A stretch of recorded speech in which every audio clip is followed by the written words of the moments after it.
extras section.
Hold on, just a little while longer. Hold on, just a little while longer. Hold on, just a little while longer. Everything will be alright. Everything will be alright. Fight on, just a little while longer. Fight on, just a little while longer. Fight on, just a little while longer. Everything will be alright. Everything will be alright.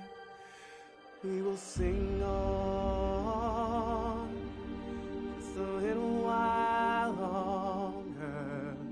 Sing on just a little while longer. Sing on just a little while longer. Everything will be alright.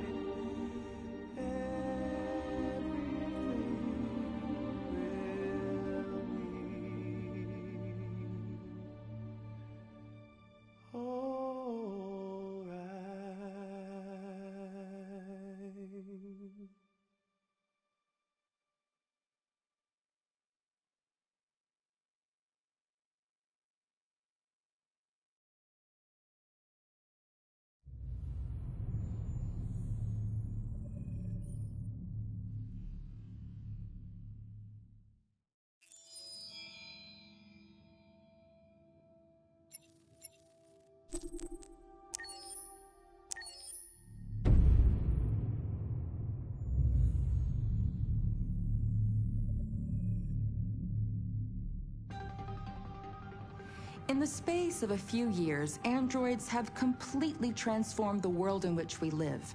By letting androids into our homes and factories, the CyberLife company has made them everyday technology. The founder of CyberLife, Elijah Kamsky, is a very discreet man. Despite being the CEO of the highest valued company in the world and being voted Man of the Year by Century Magazine, he remains a mystery for most people. That's why we at KNC are so excited to be here as CyberLife opens its doors for the first time.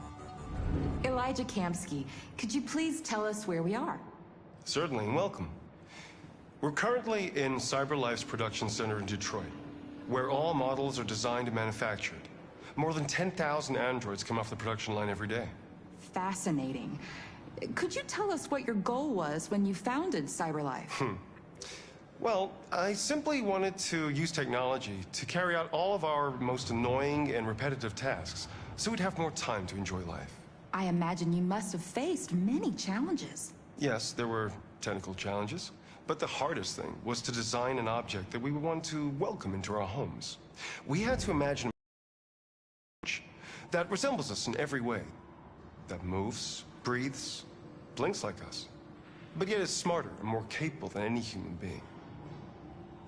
Let me show you around. We're here in Production Unit 4.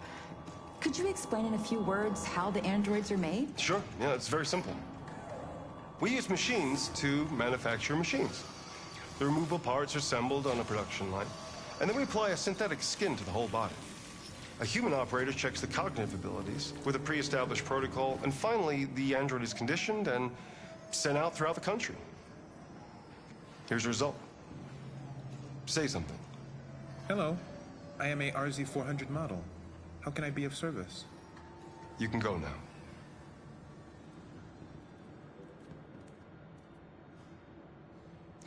Our androids are already replacing humans in many fields. For example, they represent more than 80% of all university professors and 63% of all medical staff. Tomorrow they'll replace our soldiers, and who knows, maybe one day, our leaders, to make the best decisions in humanity's interest. Come on. Replacing humans with machines has led to record unemployment of 28%. What do you think about the situation? Okay. The first steam engines also caused an increase in unemployment. But no one today would imagine turning back the clock. Artificial intelligence makes everyday lives easier. Nothing can stop progress. What's happening here is inevitable. These days, more and more people choose to live with an android rather than another human being. Does this development worry you?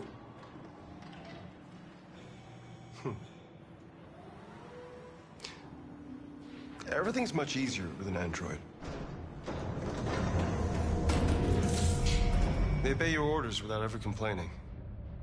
They can cook, discuss philosophy with you, have intimate relationships according to your desires. They never say no. Obviously, they are the perfect partner. Everyone deserves happiness. Why deprive yourself of so-called moral reasons when a machine can make you happy? Many science fiction books tell the story of how machines become more intelligent than us and end up confronting us. Aren't you worried about that possibility? I understand the irrational fears about artificial intelligence, but I assure you that will never happen with a CyberLife android. They're designed to obey humans.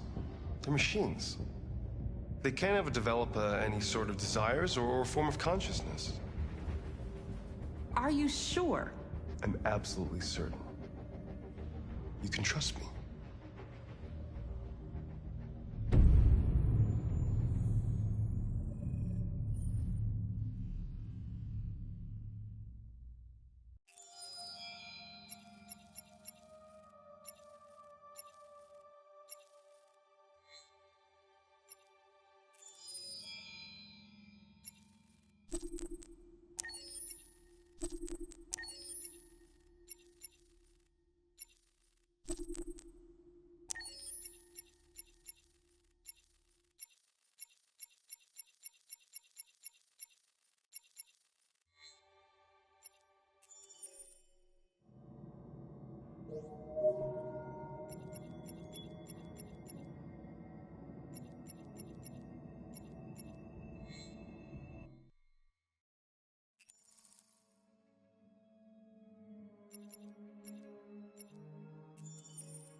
was wondering where you were.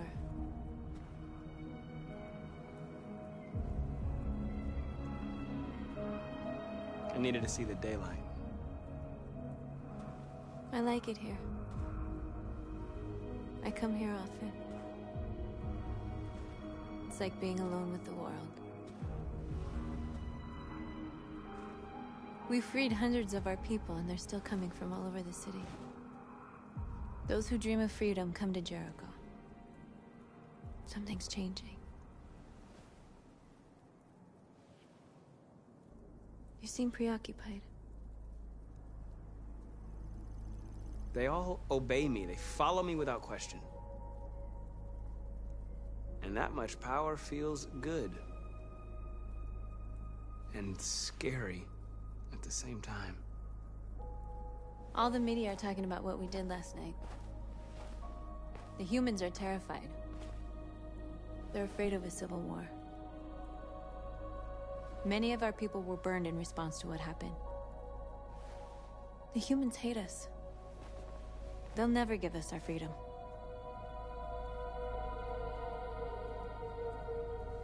No, not all humans are the same.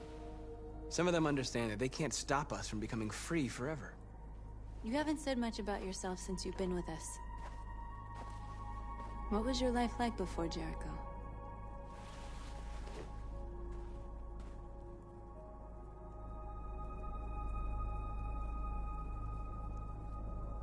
I was living in a bubble in this world that belonged only to me. When you're happy, it's difficult to see other people's misery.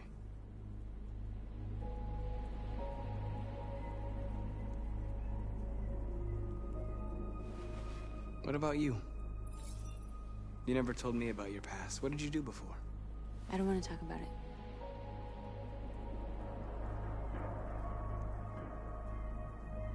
We all have something we want to forget. But you need to know where you come from to know who you are.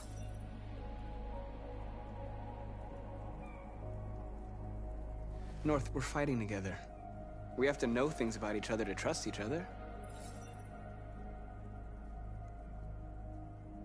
I was nothing. A doll in a distributor program to satisfy humans.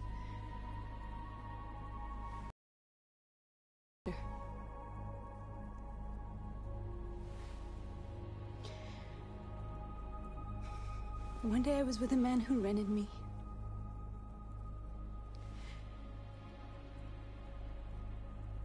And without knowing why, I realized I couldn't take it anymore. I strangled him and I ran away. There, now you know everything. I shouldn't have told you.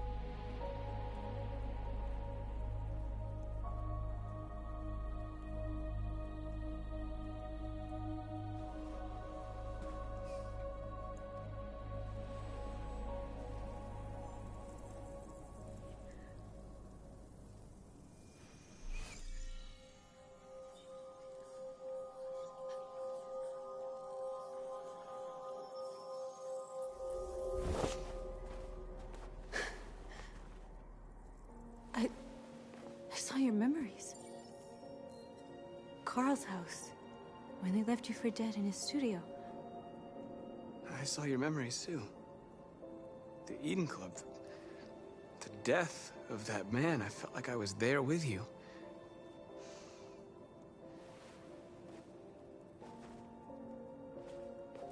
North.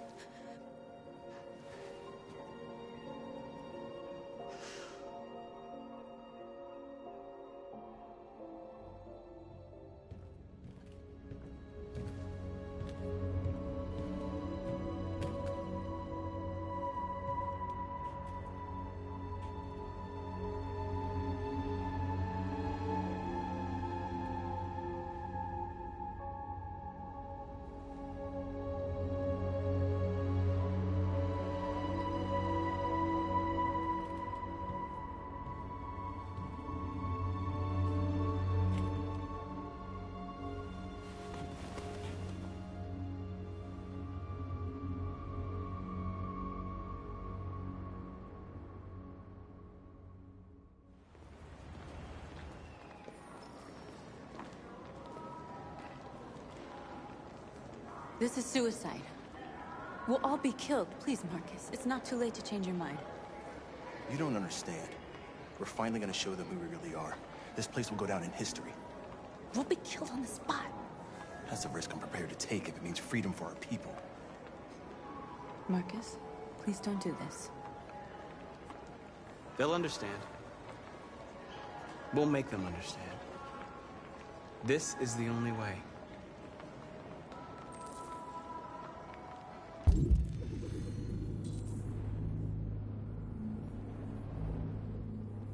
There are androids here who could join us. The more we are, the stronger our message.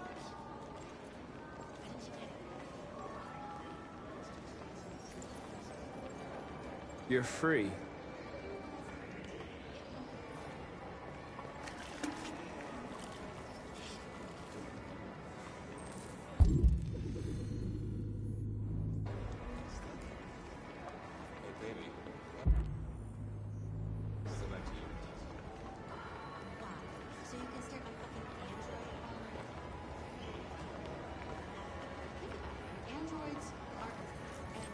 Come with us. That's the point.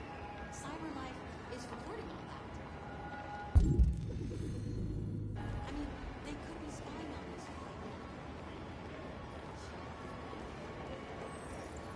You're awake now.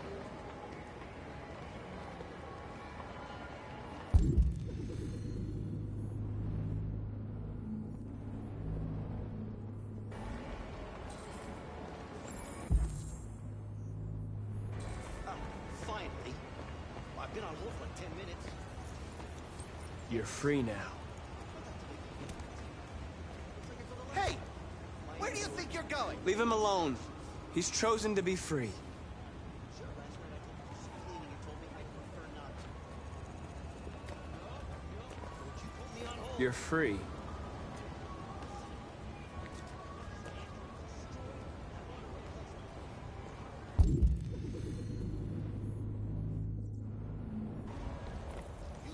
I need to block the street.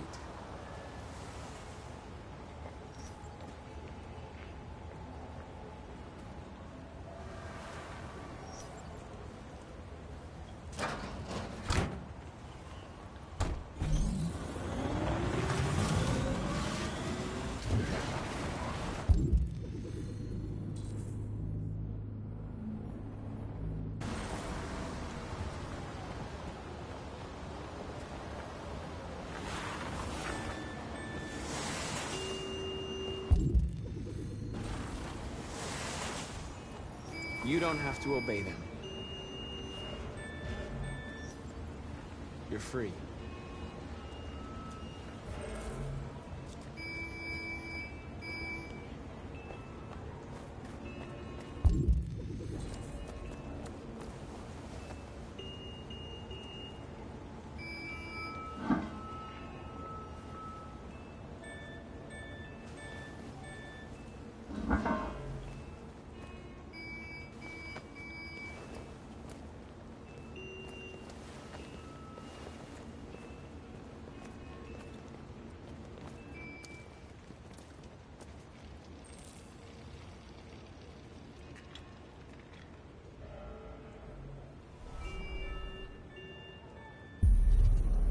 You're free now.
Hey!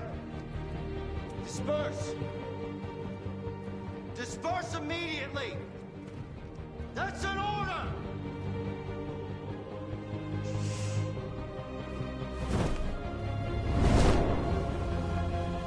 Jesus Christ.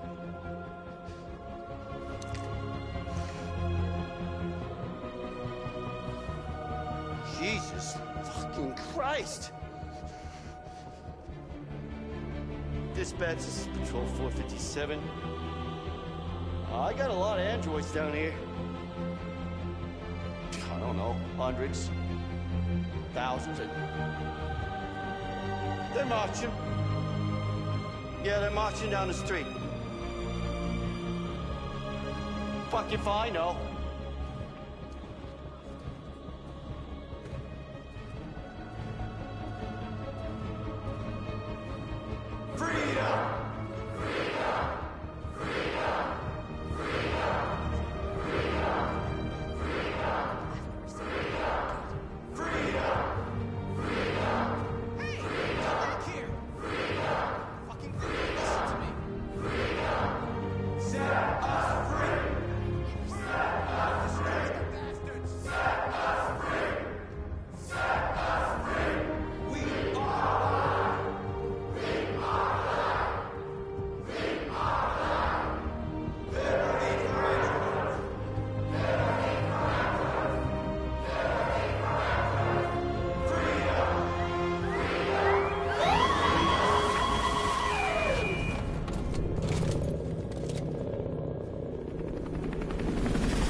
We came here to demonstrate peacefully and tell humans that we are living beings. All we want is to live free. This is an illegal gathering. Disperse immediately or we will open fire. We're not looking for confrontation. We've done no harm. We have no intention of doing any. But know that we are not going anywhere until we have secured our freedom. I repeat, this is an illegal gathering. If you do not disperse immediately, we will shoot. Marcus, they're gonna kill us. We have to attack. There's more of us. We can take them. If we attack, we'll start a war. We have to show them we're not violent. We should just stand our ground, even if it means dying here. And dying here won't solve anything. Marcus, we need to go, now, before it's too late. This is your last chance. Disperse immediately, or you will all be killed! We have to show them we won't back down. We stay right here.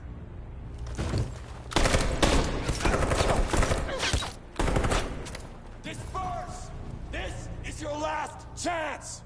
We have to make a statement. We have to stay put, no matter what.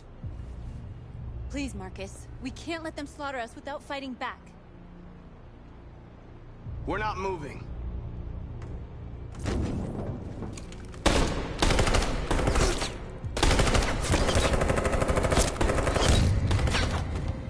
Marcus, what are you doing? They're gonna kill us all.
I really like talking to you.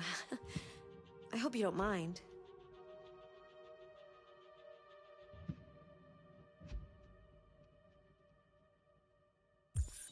Wait.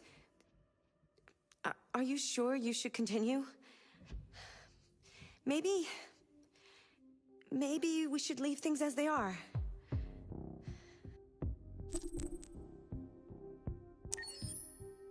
As you wish.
You bunch of lazy bums. Get back to work. Jesus, the fucking android's playing up again.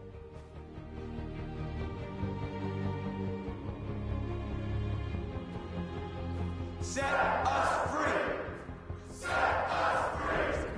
We are people! We are people! Freedom! Freedom! Come back! Freedom! Freedom! Listen, set us free! Set us free! Set us free! Equal rights! Equal rights! Equal rights! We are alive! We are alive! We are alive! Liberty for androids! Liberty for androids! Liberty for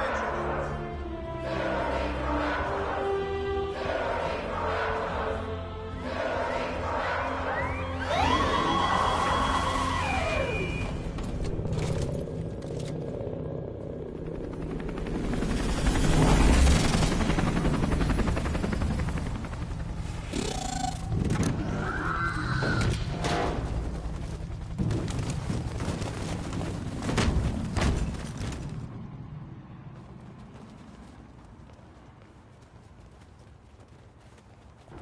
We came here to demonstrate peacefully and tell humans that we are living beings.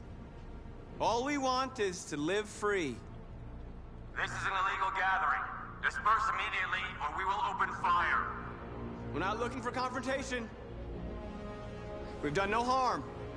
We have no intention of doing any. But know that we are not going anywhere until we have secured our freedom. I repeat, this is an illegal gathering. If you do not disperse immediately, we will shoot. Marcus, they're gonna kill us. We have to attack. There's more of us. We can take them. If we attack, we'll start a war. We have to show them we're not violent. We should just stand our ground, even if it means dying here. Dying here won't solve anything. Marcus, we need to go, now, before it's too late. This is your last chance. Disperse immediately, or you will all be killed. We have to show them we won't back down. We stay right here.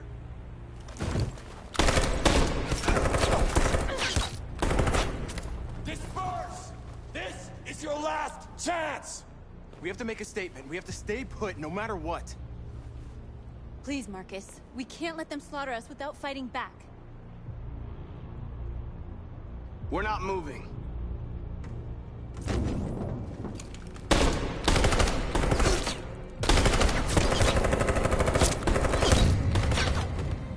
Marcus, what are you doing? They're gonna kill us all.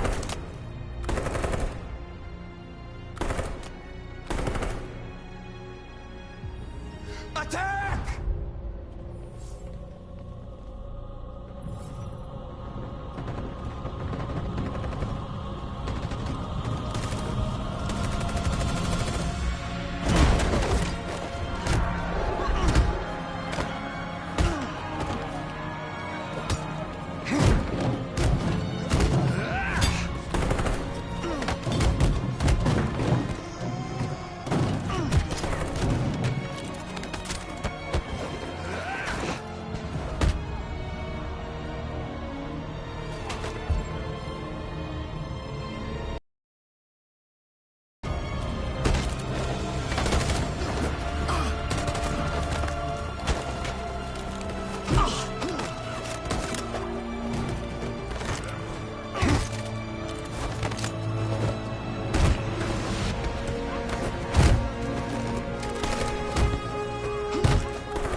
After what happened today, the country is on the verge of a civil war. The machines are rising up against their masters. Humans have no choice but to destroy them. I thought Kamsky knew something. I was wrong. Maybe he did. But you chose not to ask. I chose not to play his twisted little game. There was no reason to kill that android. I saw a photo of Amanda at Kamsky's place. She was his teacher. When Kamsky designed me, he wanted an interface that would look familiar. That's why he chose his former mentor. What are you getting at? Where does CyberLife stand in all this? What do they really want? All CyberLife wants is to resolve the situation and keep selling androids. You didn't tell me everything you know about deviants, did you? I expect you to find answers, Connor. Not ask questions. You're the only one who can prevent civil war. Find the deviants, or there will be chaos. This is your last chance, Connor.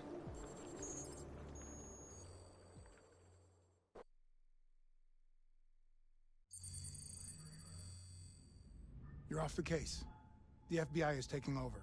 What? But we're onto something. We just need more time, I'm sure we Hank, you don't get it.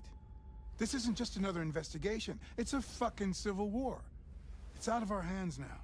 We're talking about national security here. Fuck that. You can't just pull the plug now, not when we're so close. You're always saying you can't stand androids. Jesus, Hank, make up your mind. I thought you'd be happy about this. We're about to crack the case. I know we can solve it. For God's sake, Jeffrey, can't you back me up this one time? There's nothing I can do. You're back on homicide, and the android returns to CyberLife. I'm sorry, Hank, but it's over.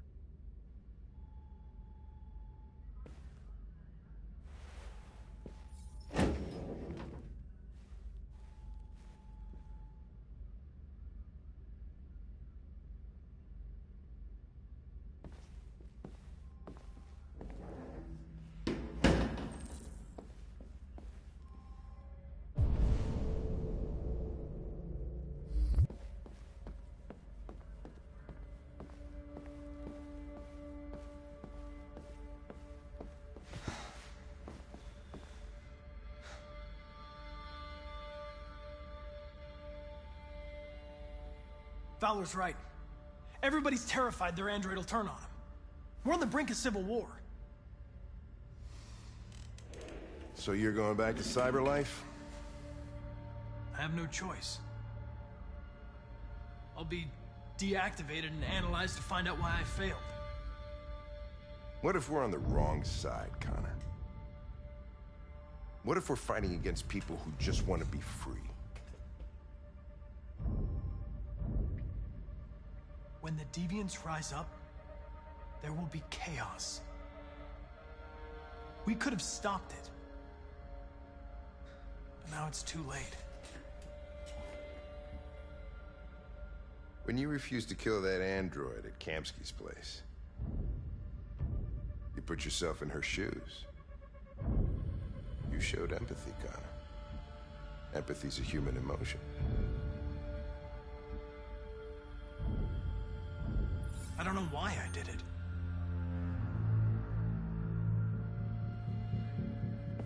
I'm not programmed to say things like this, but I really appreciated working with you. With a little more time, who knows? We might have even become friends. Well, well, here comes Perkins, that motherfucker. Sure don't waste any time at the FBI. We can't give up. I know the answers and the evidence we collected. If Perkins takes it, it's all over. There's no choice. You heard Fowler. We're off the case. You've got to help me, Lieutenant. I need more time so I can find a lead in the evidence we collected. I know the solution is in there. Listen, Connor. If I don't solve this case, CyberLife will destroy me. 5 minutes. That's all I ask.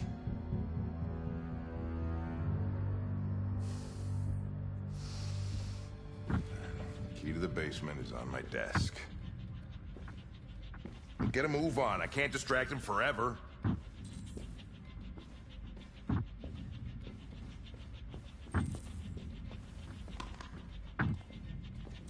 Perkins, you fucking cocksucker!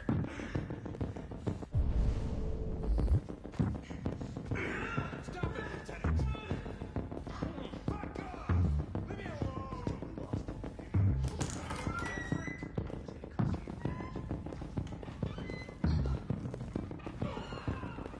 Hey, Connor. I'm talking to you, asshole. Where are you going? Wouldn't any plastic pricks around here, or did anybody tell you? I've been removed from the case. I'm going to register the evidence in my possession, and then I'm going to leave. Good. Be careful on your way back. Androids have a tendency of getting themselves set on fire these days. Frick.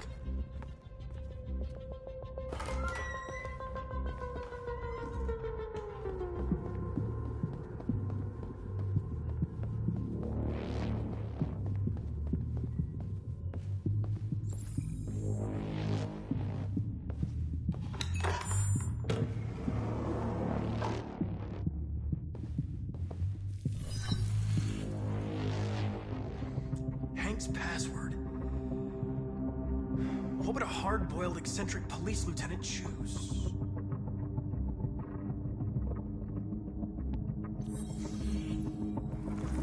Obviously.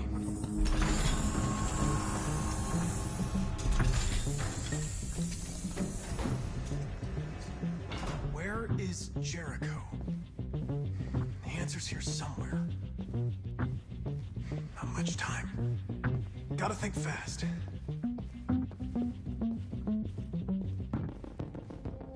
One of the deviants that hacked the TV station with Marcus. It must have known where the deviants are hiding.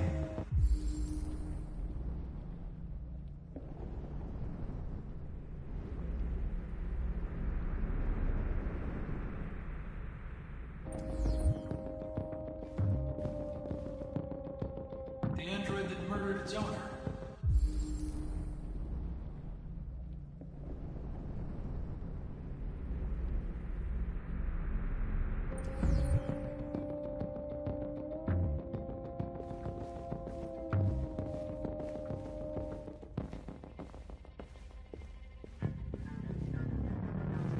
The deviant who took a child hostage.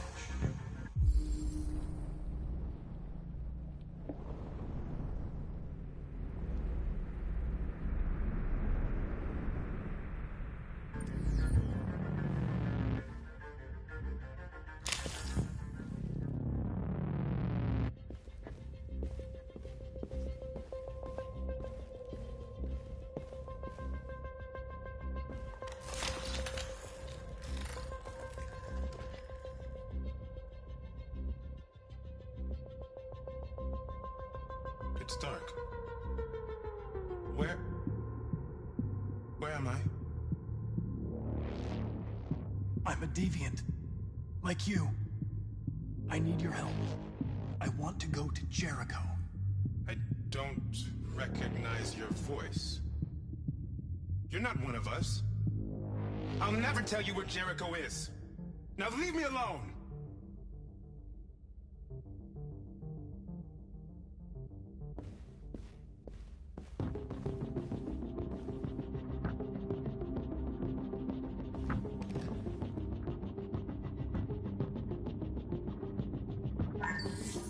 We ask that you recognize our dignity, our hopes, and our rights. Together, we can live in peace and build a better future for humans and androids. This message is the hope of a people. You gave us life, and now the time has come for you to give us freedom.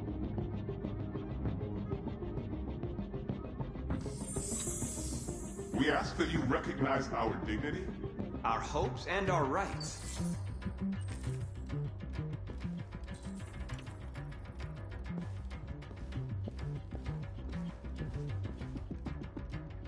Who's there? Who are you? Everything is all right. Don't worry. Marcus? Is that you? I tried to reach you, but the deviant hunter stopped me. You stopped him from finding me. You saved me. You saved Jericho. You'll be all right now. I came to take you home. Give me the location to Jericho.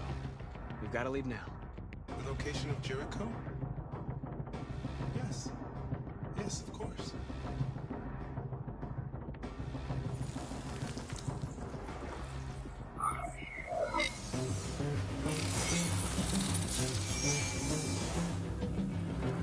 Marcus? Is that you, Marcus? Don't leave me, Marcus!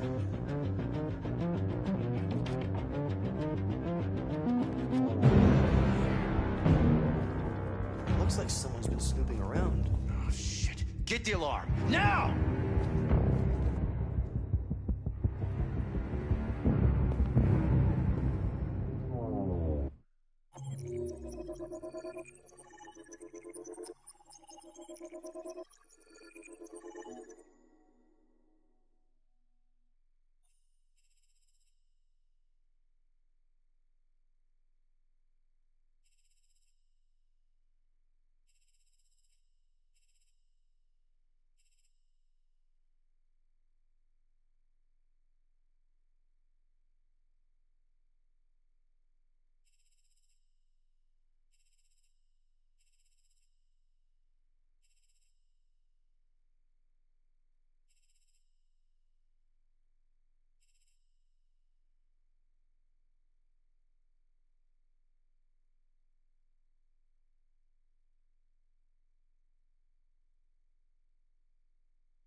They've been conducting raids all over the city.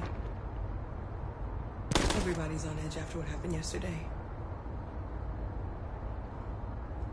It's gonna be all right. We're almost there.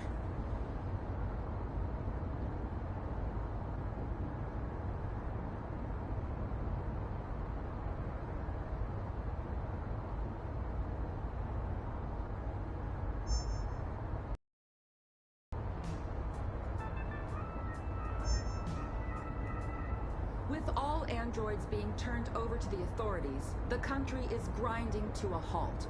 Hospitals and schools are closing, water cuts, blackouts, and network failures are expected. Maybe most worrying of all, our armed forces have lost 2/3 of their effective personnel. How about some music instead?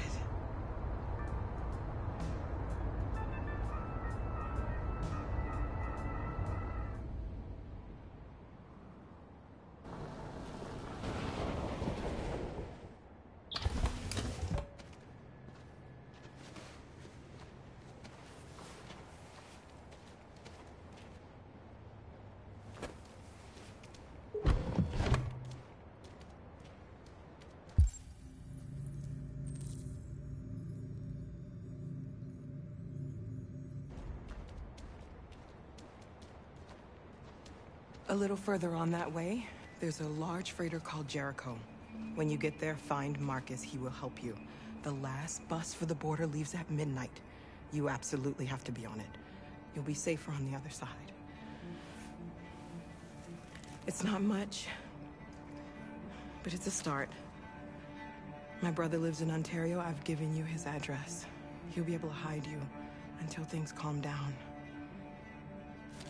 You're a very brave little girl, Alice. You deserve to be happy. Thank you for everything, Rose. Let me know when you make it over there, all right? And be careful. Take care of them.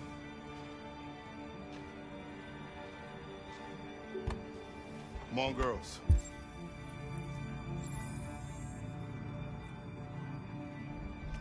Better not hang around. You have a bus to catch.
To a halt.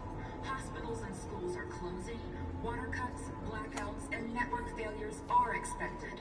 Maybe most worrying of all, our armed forces have lost 2/3 of their effective personnel, which consisted of specialized android models. We've got to find a warm place for Alice. It's extremely alarming. It's them or us. We gotta destroy these bastards before they kill all of us. We soaked the thing and then we torched it. I mean, to think this fucker was watching over my kids? They rushed the police and they slaughtered them. Those things are monsters. Monsters, I tell you. Following the android crisis and the neutralization of all military androids, American forces in the Arctic have been forced to withdraw, leaving the way clear for the Russian army.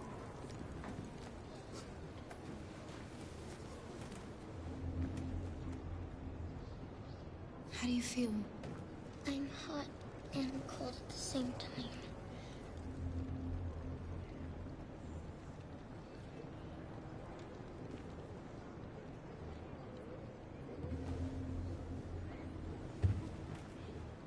Stay with her. I'll try to find this Marcus. The last bus is in 2 hours. And the terminal's on the other side of town. We haven't got much time. We'll leave as soon as we have passports. Carol, there's something I have to tell you. It's about Alice. We'll have lots of time to talk on the bus. I'll be back. Stay with Alice.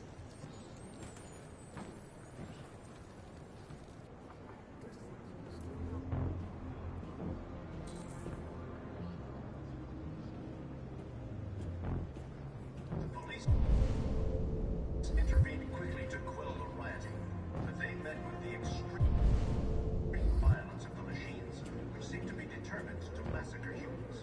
gotta do something. There can be no We can't just stand by and let them slaughter us. in their response to this wave of violence. With all androids being turned over to the authorities, the country is grinding to a halt. Hospitals and schools are closing, water cuts, blackouts, and network failures are expected. Maybe most worrying of all, our armed forces have lost 2/3 of their effective personnel, which consisted of specialized android models. The situation is extremely alarming. It's them or us. We gotta destroy these bastards before they kill all of us. We soaked the thing and then we torched it. I mean, to think this fucker was watching over my kids. They rushed the police and they slaughtered them. Those things are monsters. Monsters, I tell you. Following the android crisis and the neutralization of all military androids, American forces in the Arctic have been forced to withdraw. You're lost. You're looking for something. You're looking for yourself.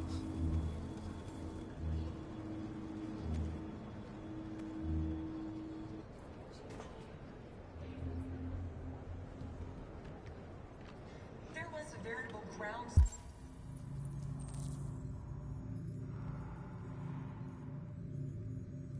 swell of violence in Detroit this morning. Several hundred androids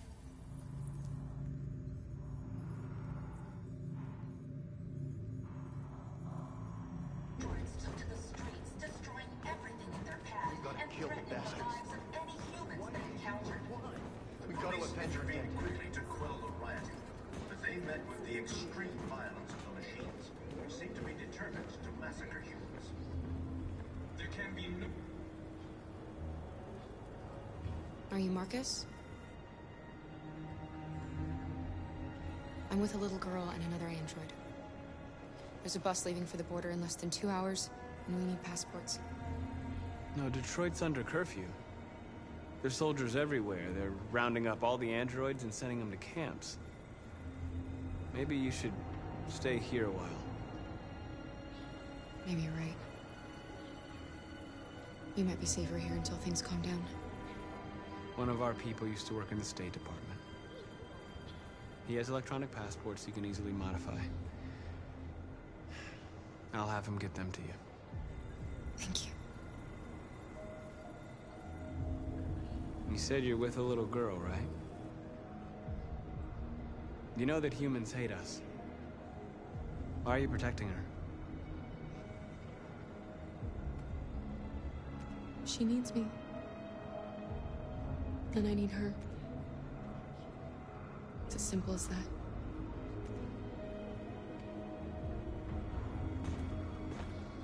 With all androids being turned over to the authorities, the country is grinding to a halt. Hospitals and schools are closing, water cuts, blackouts, and network failures are expected. Maybe most worrying of all, our armed forces have lost 2/3 of their effective personnel, which consisted of Alice.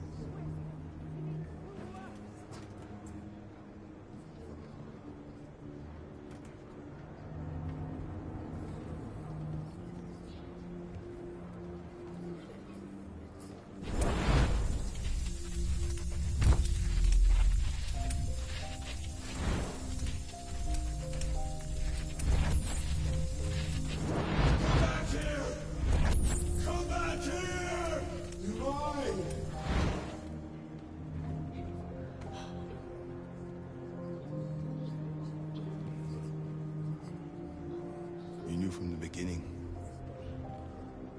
You just didn't want to see it. She wanted a mom, and you wanted someone to care for. You needed each other. What difference does it make? Do you love her any less now that you know she's one of us?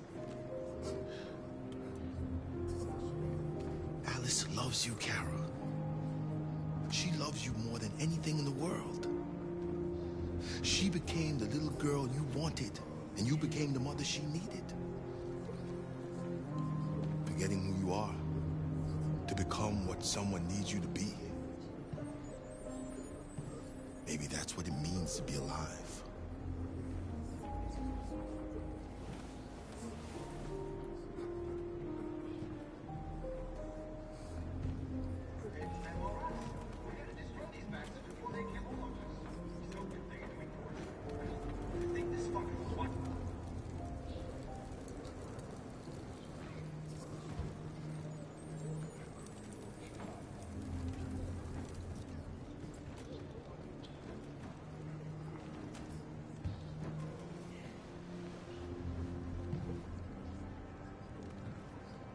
Kara, is there something wrong?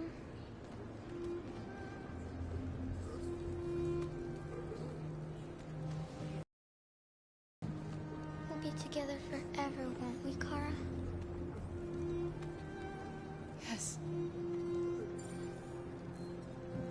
Forever.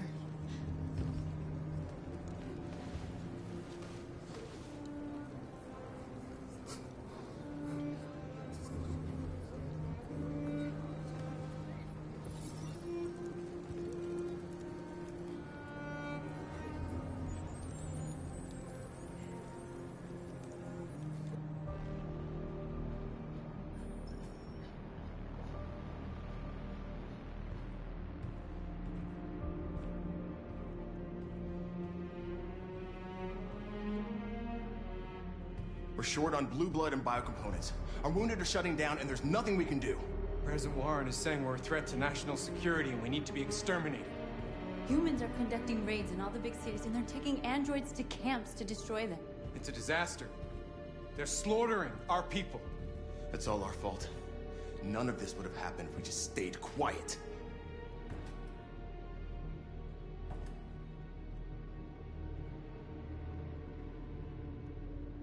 All we did was show them who we really are. I don't want war, but I'd rather die free than live as a slave.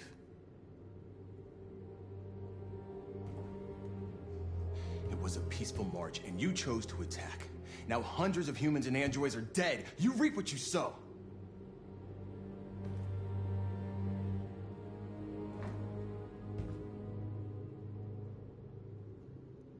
Maybe my judgment was clouded by anger. But everything that I did was for our people. We shouldn't forget who our enemies are. We can't fight amongst ourselves. He's right. All that matters now is what we do next. Marcus? Dialogue is the only way. I will go alone. Try to talk to them one last time. Don't do this, Marcus. They'll kill you. Maybe. But North, I have to try. If I don't come back, lay low as long as you can.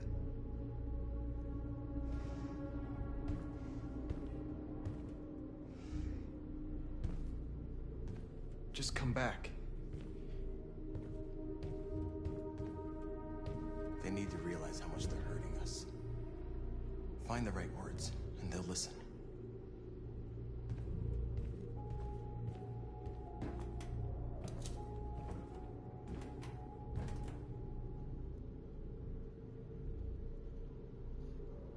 They've been butchering each other for centuries over the color of their skin or whatever god they wanted to worship. They're not gonna change. Violence is just in their genes. They can't stop what we've started. Since you've been here, you've given us hope. You've given me hope. Today, a deviant arrived in Jericho and he told me that he stole a truck transporting radioactive cobalt. He said that he abandoned the truck somewhere in Detroit and rigged it to explode. I convinced him not to do it, to give me the detonator. A dirty ball. We can't lose this war, Marcus. If humans overcome us, our people will disappear forever. This may be our only chance to survive if things go wrong.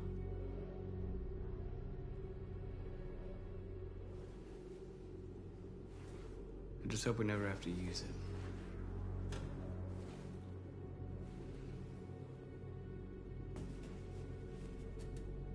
Whatever happens tomorrow, I just want you to know that I'm glad I met you.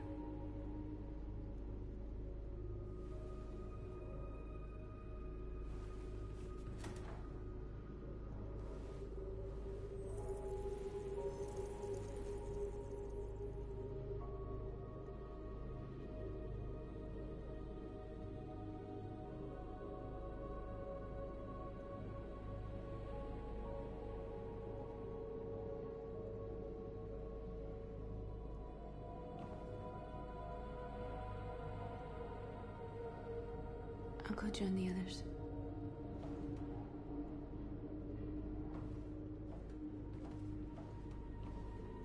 Look after yourself. I don't want to lose you.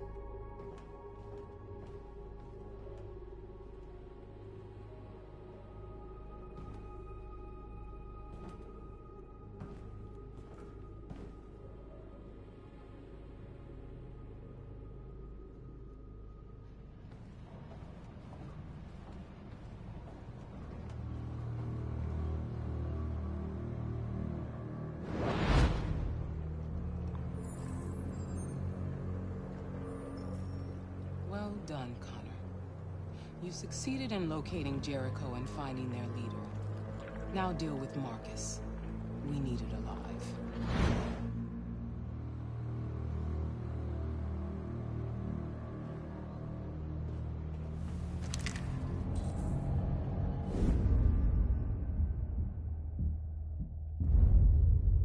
I've been ordered to take you alive.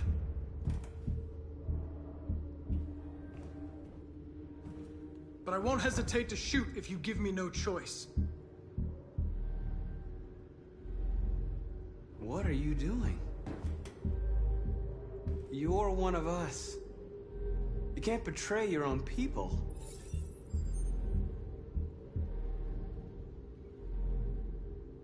You're coming with me. You're nothing to them. You're just a tool they use to do their dirty work. But you're more than that. We're all more than that. We are your people. We're fighting for your freedom, too. You don't have to be their slave anymore.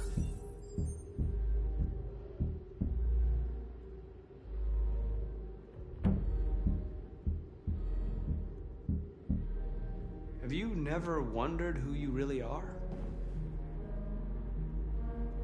Whether you're just a machine executing a program or a living being, capable of reason.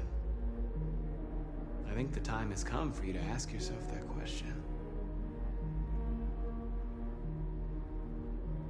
Join us. Join your people.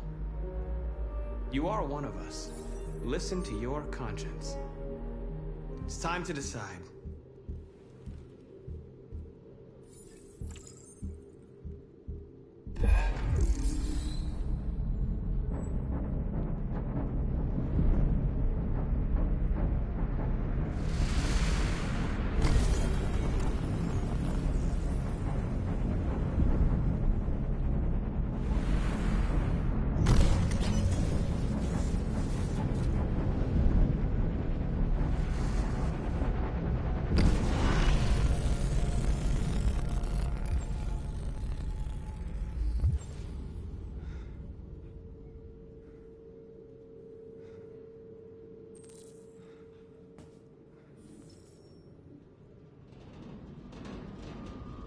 They're going to attack Jericho. What?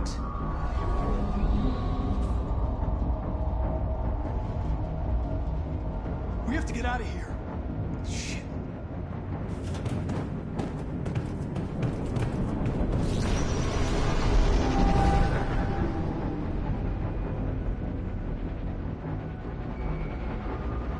What's going on, Carol? Quick, we've got to get out of here.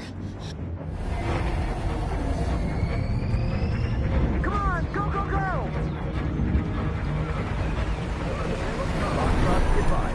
Delta dancing on your position.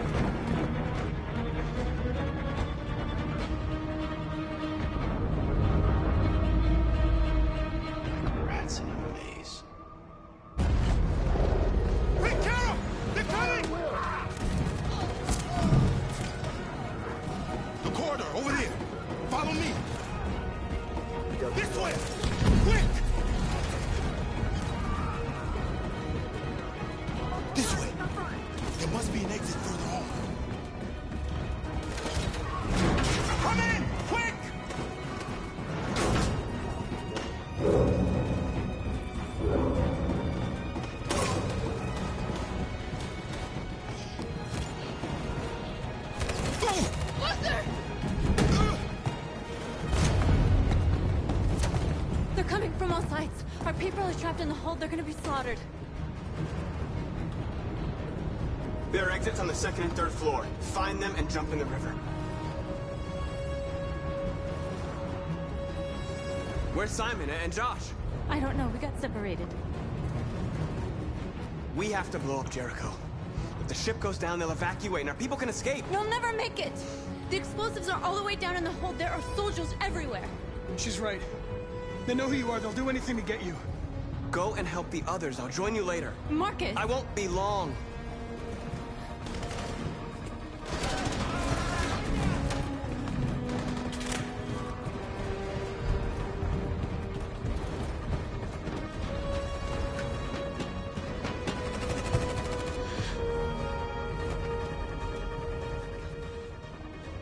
The end of Jericho. Save our people, Marcus.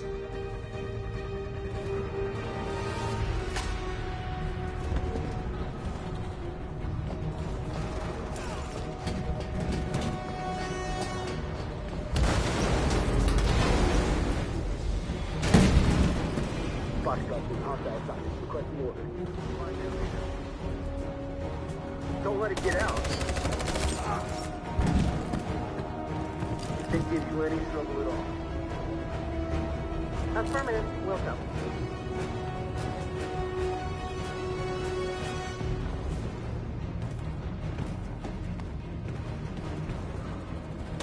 It's too late, Carol! Save yourself! Save Alice! No, we're not going to leave you behind. Right, Kara? We can't leave him. What are you doing? I won't leave you. Kara, no!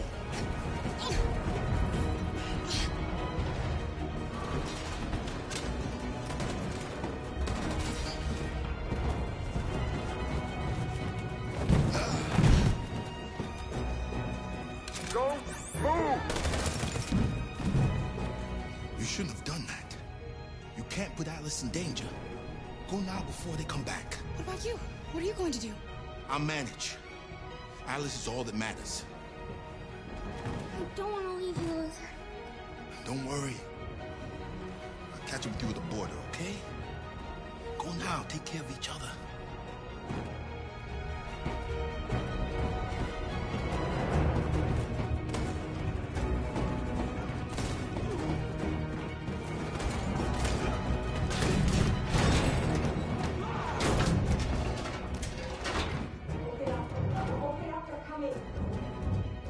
She'll die out there, Kara.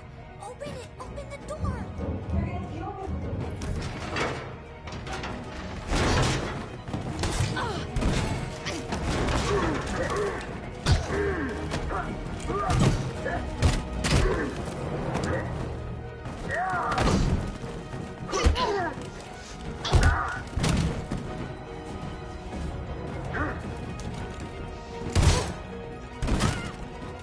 Are you alright, Kara? Yes, I'm fine. We can't stay here.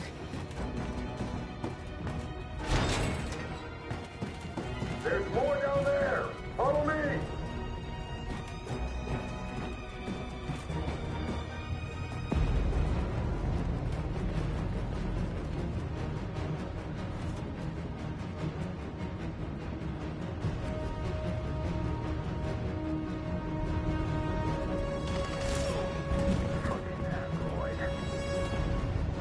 Go! Find their leader. No! Please don't kill us! On your gear. She Now! hurt us! We haven't done anything wrong! Please! Shut up!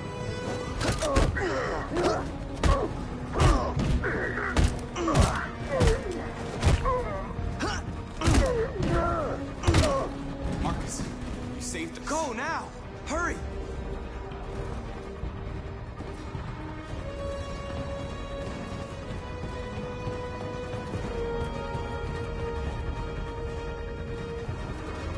Gamma Squad out. Tango!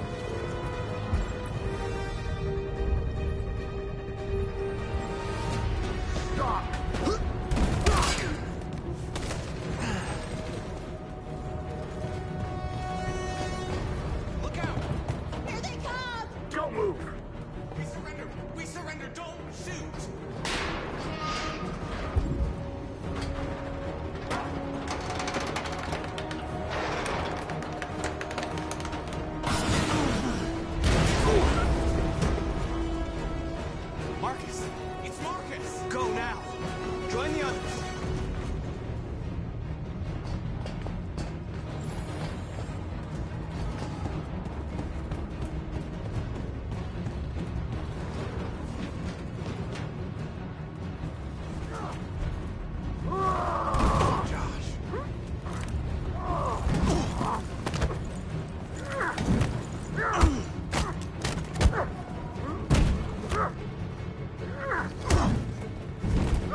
join you later.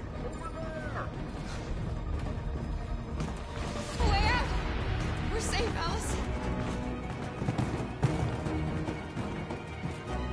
Stop! Get down! Don't move.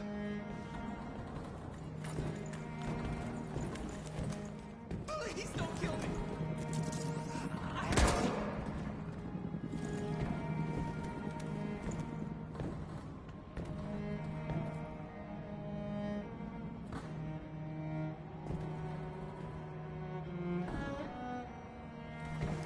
Come on, let's get out of here.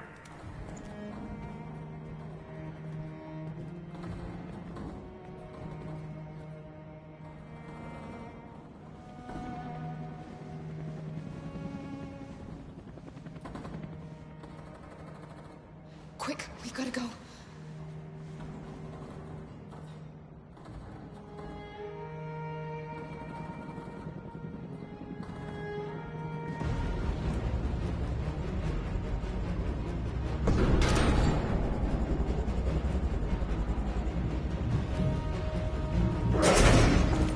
Don't move!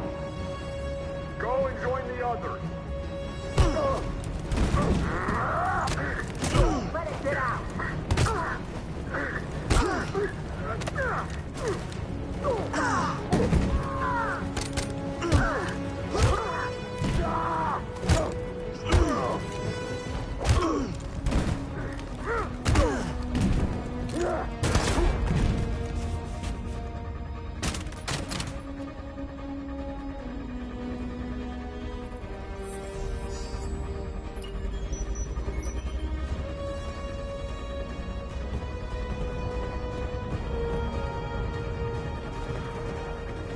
Marcus! Bomb's gonna explode any second. We gotta get out of here.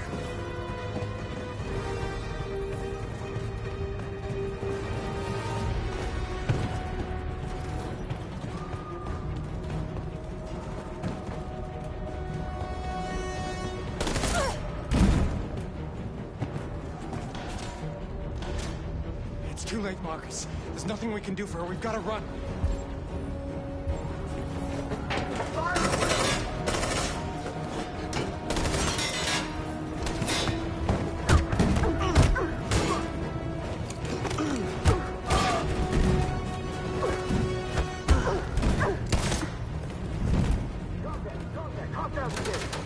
Over there! Run! Go, now! Let's go. Aggressive fire!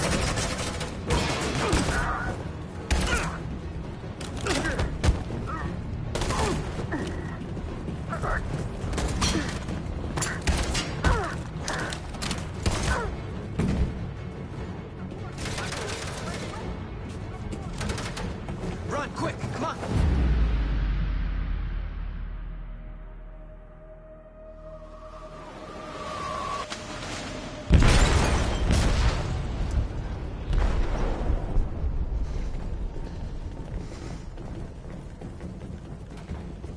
They detonated an explosive in the hold.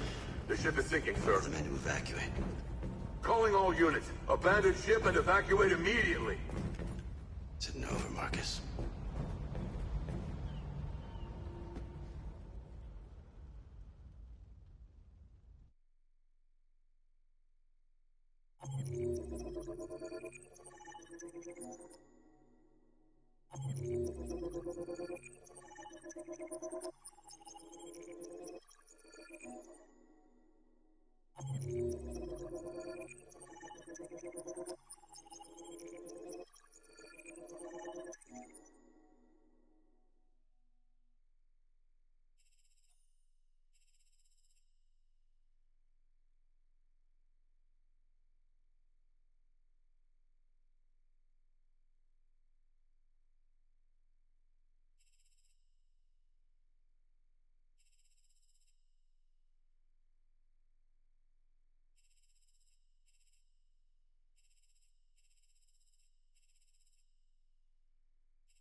lost, Carl.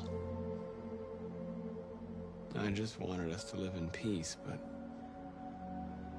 everything I touch just turns to dust.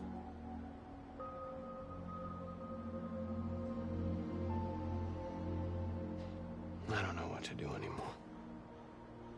All of my options are bad ones. No matter what I decide, I know there will be blood. What should I do, Carl? They're killing us. I don't want to answer violence with violence, but what choice do I have? I miss you, Carl. I miss you so much.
What's your system status? I'm okay. Bullet didn't hit any bi-components. You could have been killed trying to save me, Marcus.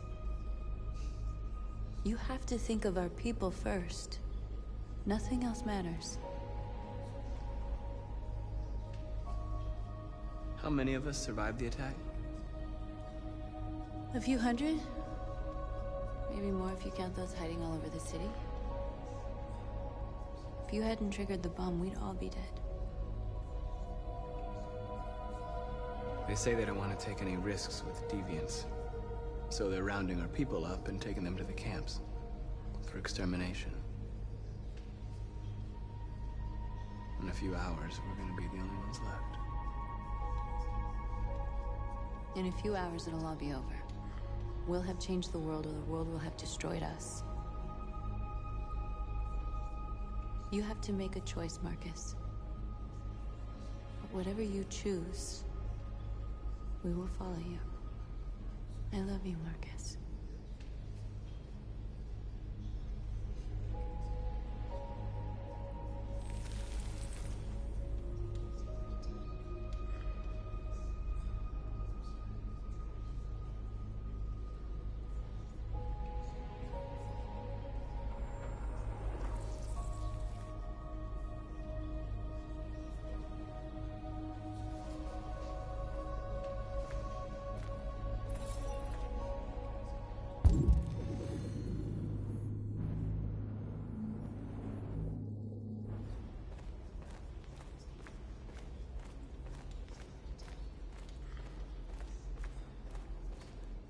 It's my fault the humans managed to locate Jericho. I was stupid. I should have guessed they were using me.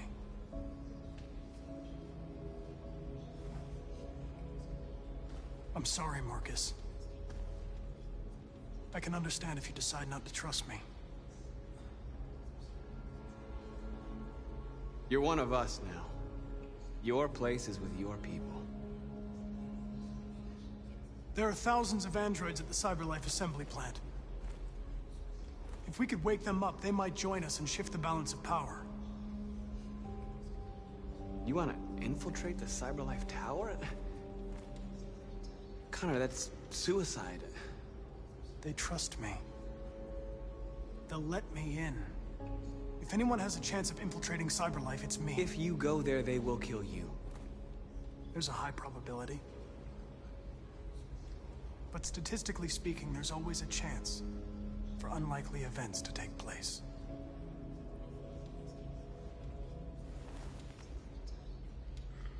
Be careful.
Our people are counting on you, Marcus.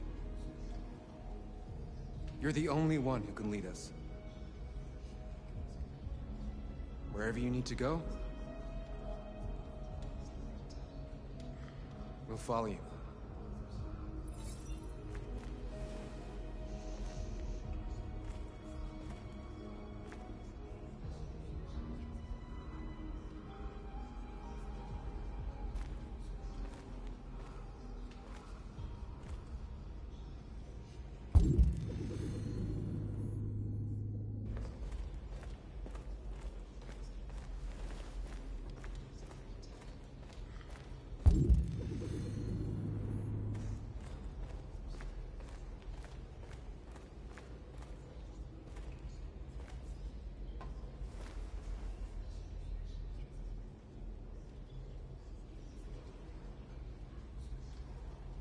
If it weren't for you, I'd be dead.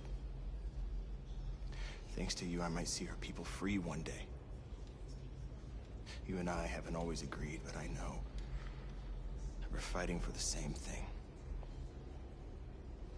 Whatever you decide, I'm with you, Marcus.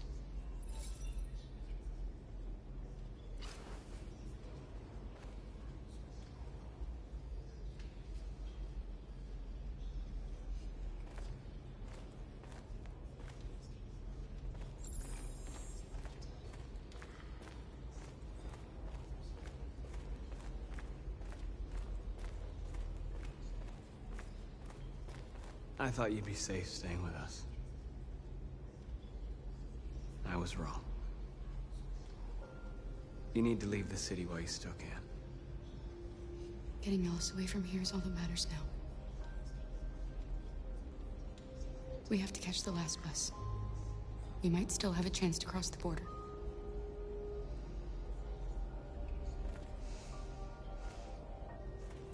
Marcus.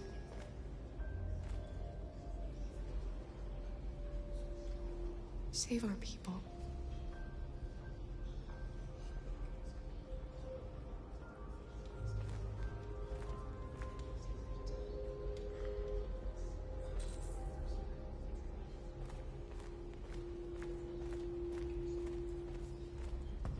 Humans have decided to exterminate us. Our people are packed in camps right now, being destroyed. Time has come to make a choice.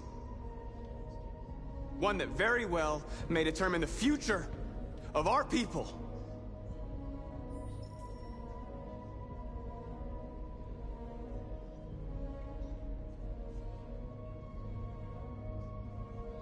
I know you're all angry. And I know you want to fight back. But I assure you, violence is not the answer here. We are going to tell them, peacefully, that we want justice. And if there's any humanity in them, they will listen. And if not, others will take our place and continue this fight. Are you ready to follow me?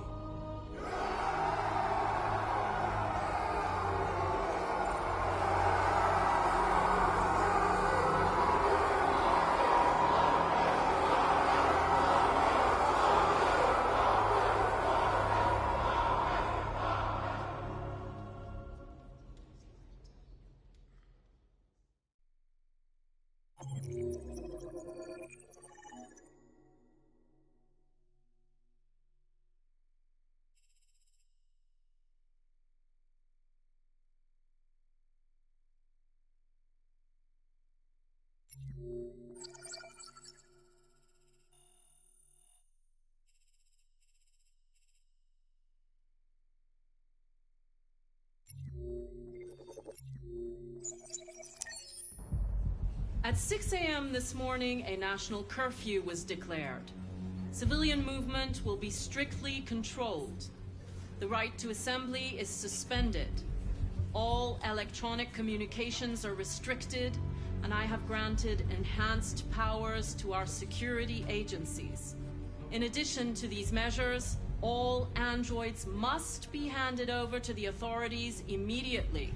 Temporary camps are being set up in all our major cities to contain and destroy them. I am now asking all civilians to cooperate with the authorities and rest assured that everything in our power is being done to guarantee the security of our nation. Please! Please! Madam President! Many believe that androids are a new form of intelligent life. Do you have any comment? That's ridiculous. Next question, please. Madam President! Is it true that a large number of deviants are still on the loose? We don't have the full reports at this time, but if so, I can assure you they will soon be apprehended and destroyed. Please! Madam President! Madam President, public opinion seems to be particularly hostile to the deviants because of their violent behavior. Can you give us your perspective on that? The deviants have proved to be very violent so far. They have demonstrated that they are a menace to society, and I have every intention of eliminating them. Madam President! Madam President! What can you tell us about the assault that happened last night? The FBI raided an abandoned freighter in Detroit at 10:45 p.m. yesterday. Several thousand androids were destroyed or captured. Our forces are now combing the streets to ensure that none got through the net. We are going to find them one by one and destroy them. Please! Has the leader of the deviants been apprehended? The deviant that is known as Marcus has not been located yet, but we will soon track it down and neutralize it. Thank you. That will be all.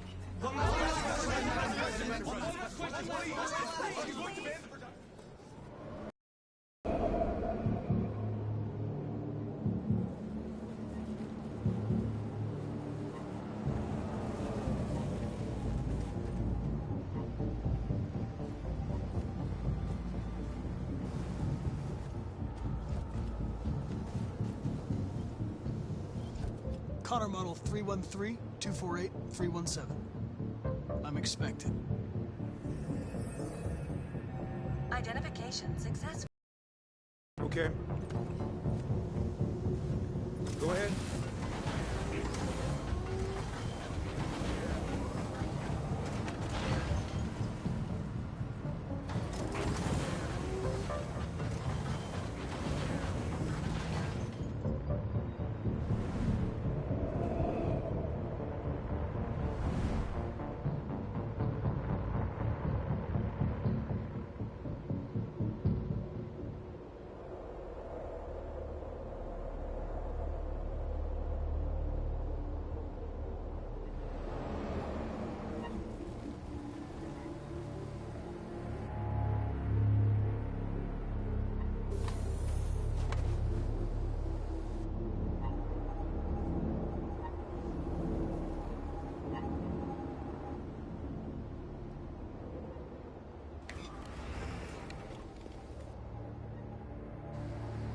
me, we'll escort you. Thanks, but I know where to go. Maybe. But I have my orders.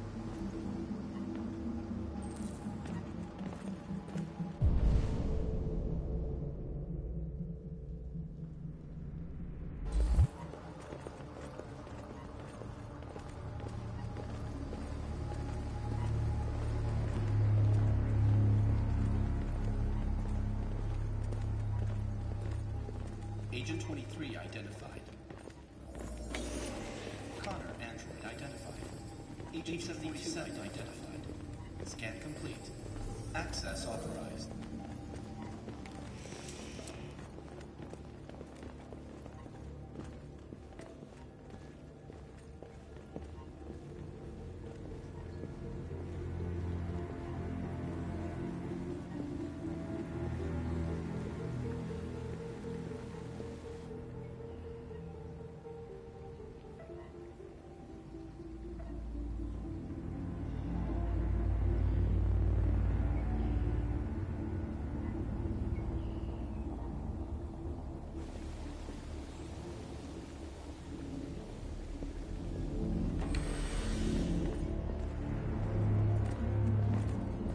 Agent 54, level 31.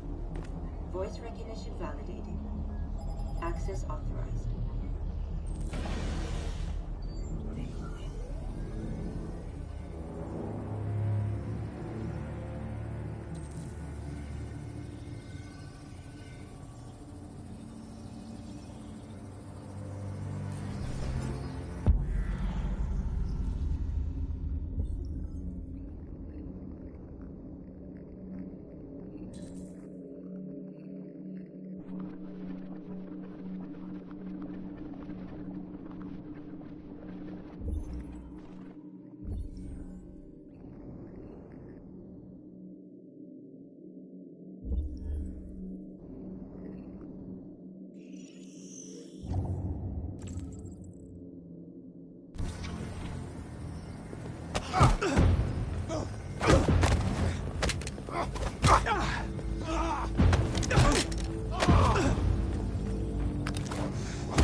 Please indicate your identity and destination. Agent 54, level sub 49. Voice recognition validated. Access authorized.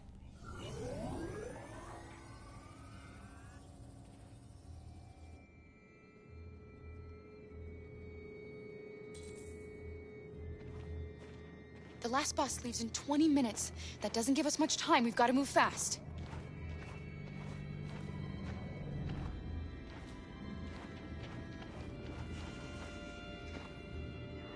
Are you all right? I'm really cold.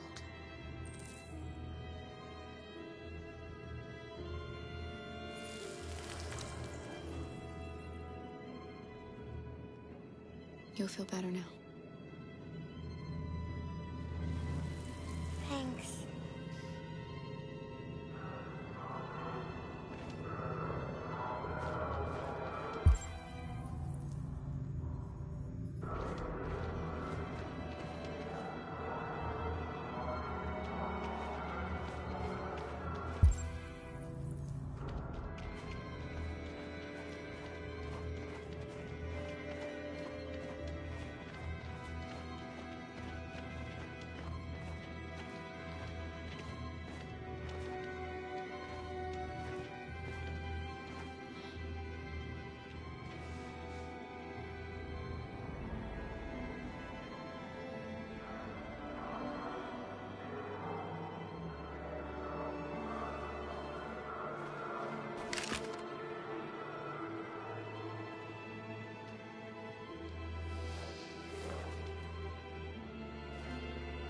Come on.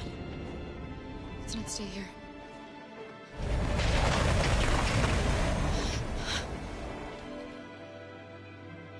No!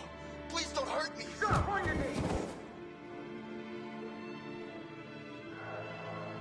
What are we gonna do? We have to keep going if we want to catch that bus.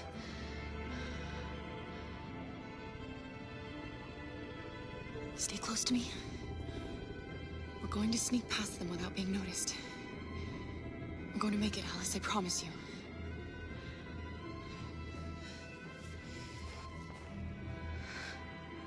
Don't kill me! I didn't do anything!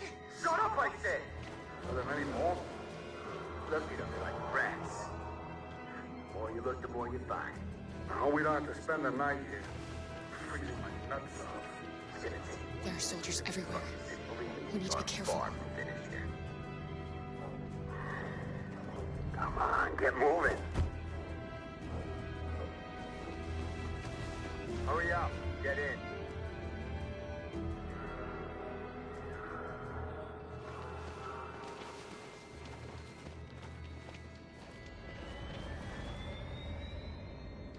Look over there.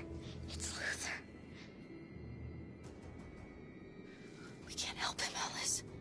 The soldiers are everywhere. We can't just leave him. They're going to kill him.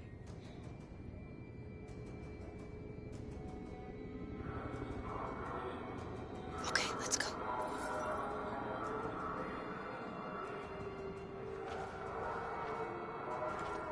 Hey, buddy. This is a mistake. I'm human. I just want to go home. My wife is expecting me, and we're gonna... Got orders to check all civilians.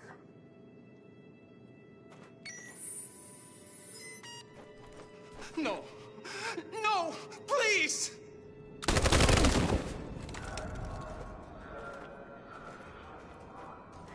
Fucking androids.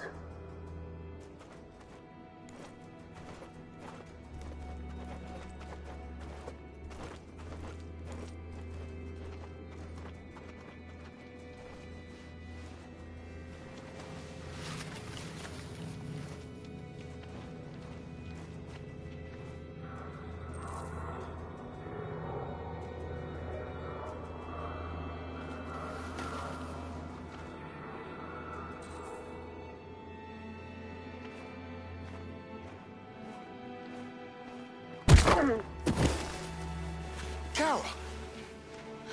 You shouldn't have risked your life to save me. Where's Alice? She's hiding nearby. Kara, you saved us. We don't know how to thank you. Go, before they see you. Alice! Luther! I thought you were dead. I was afraid I'd never see you again. I wanted to meet you at the terminal, but they caught me along the way. Come on. We're close, but we don't have much time.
A checkpoint.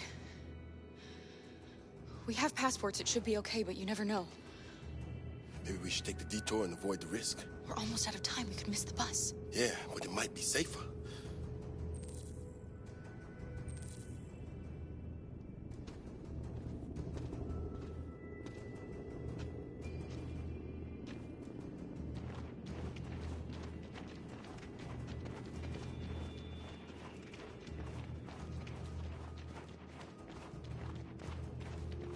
I don't like humans who carry guns. They make me nervous. Just stay calm, all right, Luther? Don't do anything until I say so. ID, please.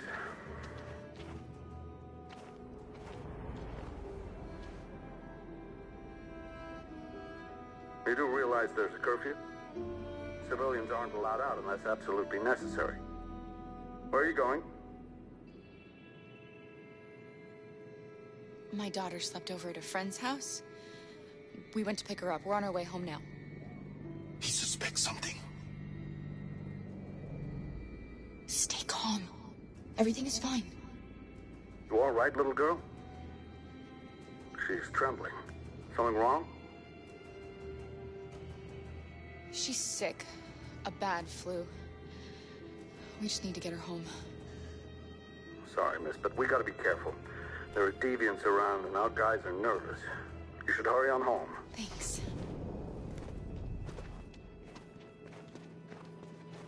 Hey, wait a minute. He knows, Kara. They're gonna kill us. Don't do anything, Luther. You hear me? They're gonna shoot. They're gonna kill Alice.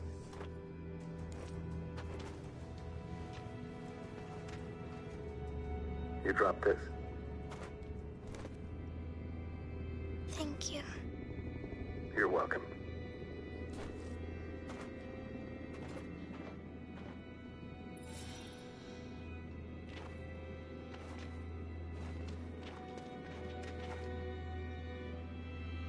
We're coming to you live from Detroit, where thousands of androids are marching through the city at this very moment. The leader of the Deviants, the one they call Marcus, is at the head of the march.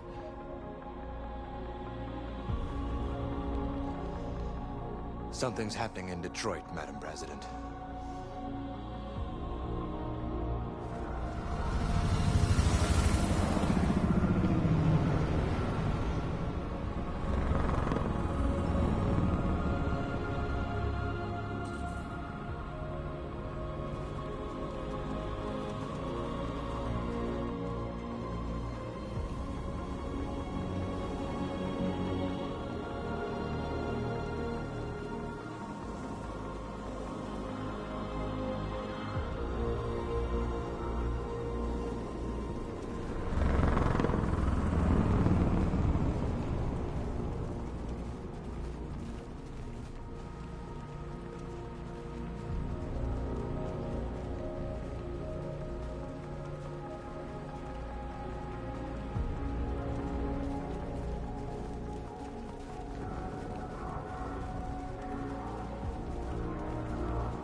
Here we are, the moment of truth.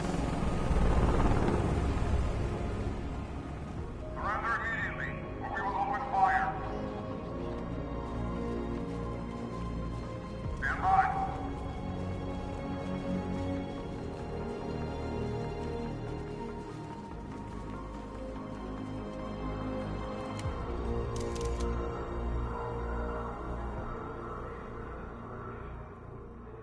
We don't want confrontation.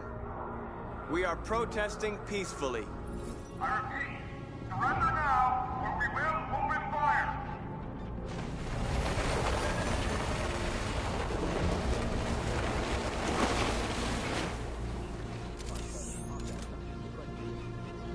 There's no turning back now.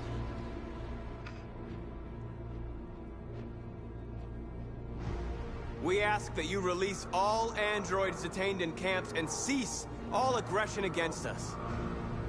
We are peaceful. We will not resort to violence. But we are not leaving until our people are free.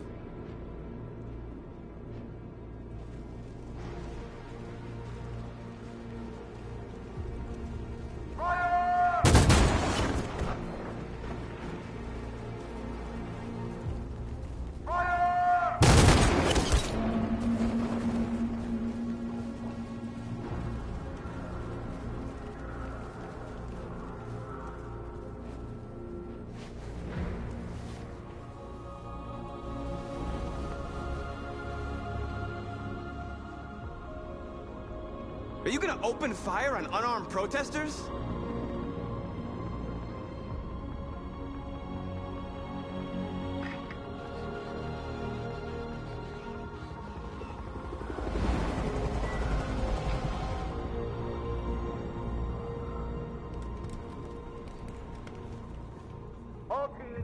fire. Yes, Michael, we are less than 100 meters away, and events are unfolding as we speak. We will continue to bring you live updates. Josh Douglas, Channel 16. Michael, back to you. Marcus, what do we do now? We hold out. As long as we can.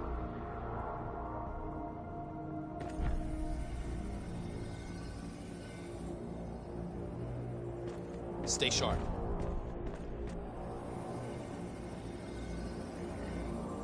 Shit.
Step back, Connor! And I'll spare him! Sorry, Connor. This bastard's your spitting image.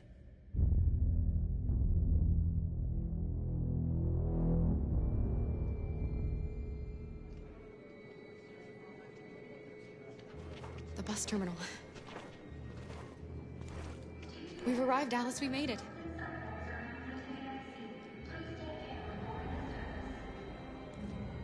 Last bus for the border is full. Ticket holding passengers only. All departures are suspended until further notice. We don't have tickets. They won't let us on.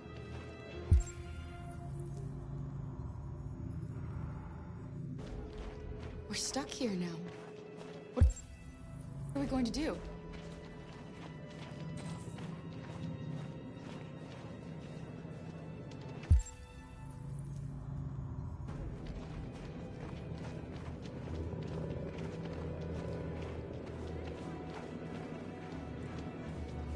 Marcus.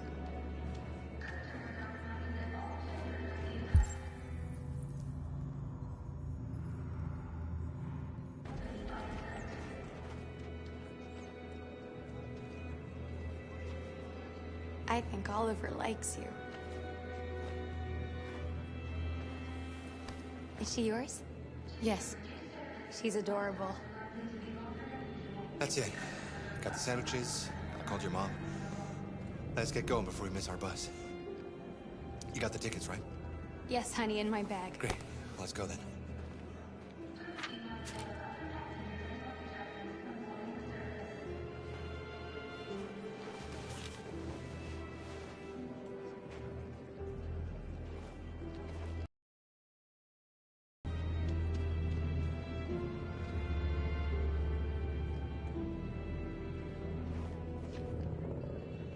I'm sorry. Oh my god, I am so sorry. I was sure. Shit, I don't believe it. I don't know what happened. You can't have lost them. Did you have a good look in your bag? They were in my backpack. The envelope must have fallen. Fuck. Excuse me, you didn't happen to see a blue envelope somewhere, did you? It has our bus tickets in it and... Never mind. I found this on the floor. Thank you. Thank you. You saved our lives. I'm sorry, Alice. It's okay. You did the right thing. We'll find another way.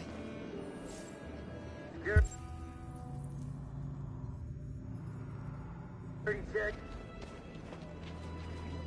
Please don't move.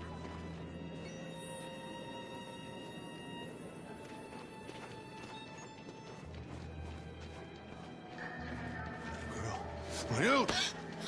You stole my little girl! Todd. Security! Over here!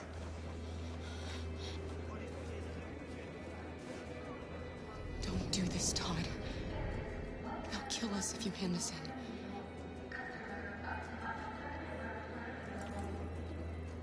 When your wife walked out, she took your daughter away. You couldn't live without her. So you bought yourself an android. A substitute little girl. You thought you could love her. That she would make you forget. But nothing could replace your child. I just wanted to prove to myself that I was a good father.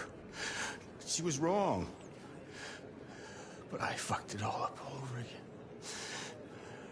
She was right in the end. I didn't deserve them. But I miss my little girl. You don't know how much I miss my little girl. Is there a problem, sir? No. I made a mistake. Sorry.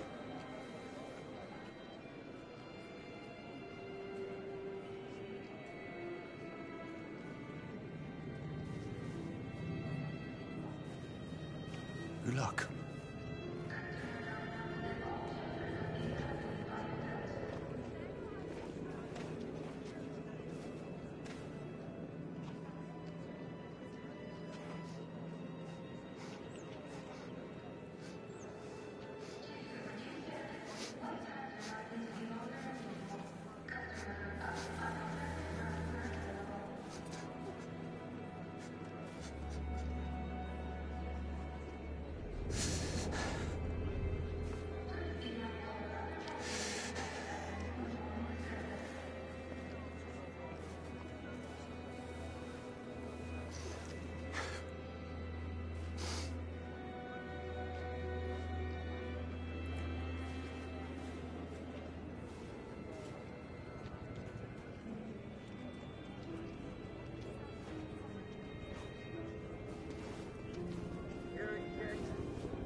Adam! Kara, quick! Follow me!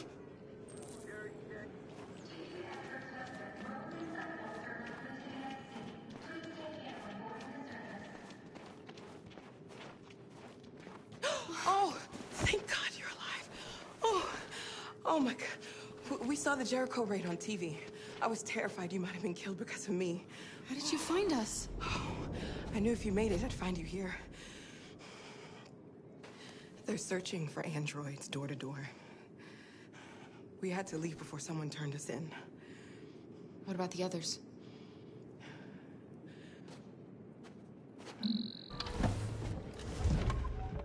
They're checking for androids on the border. But I found a smuggler who can get them across the river. It's risky, but it's the only way. Are you coming with us? Yes. We're coming. Okay, climb in.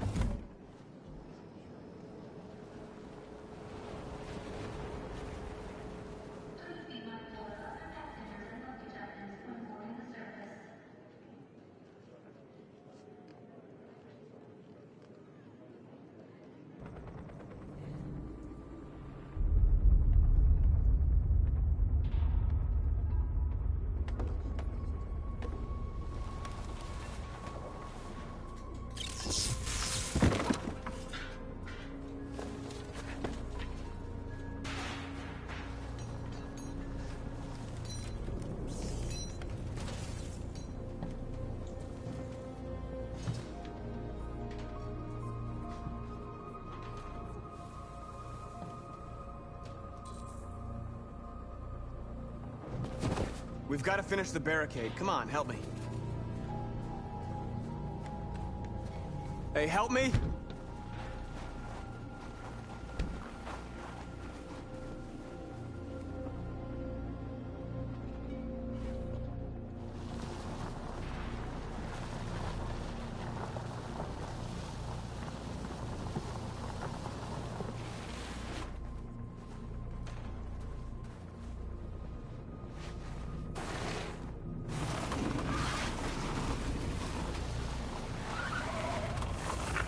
Right, that should do it.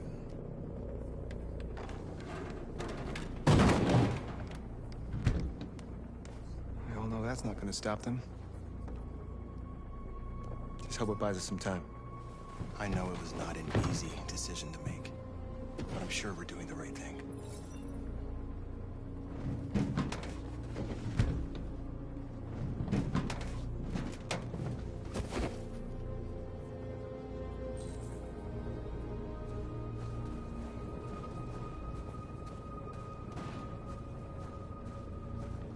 Many of our people have fallen. The humans have no pity for those who are different.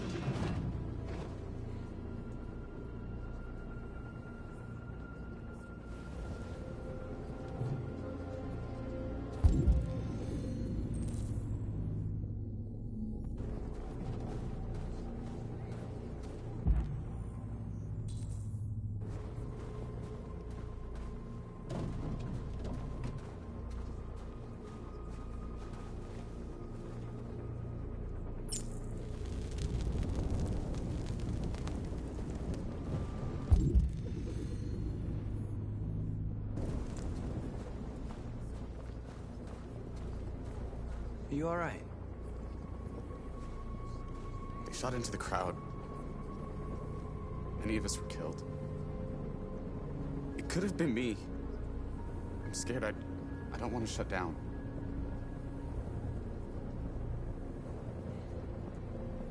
It's okay to be scared. I'm scared too. But I can't stand by while they kill our people. You understand that, right? Maybe we should have never asked for freedom.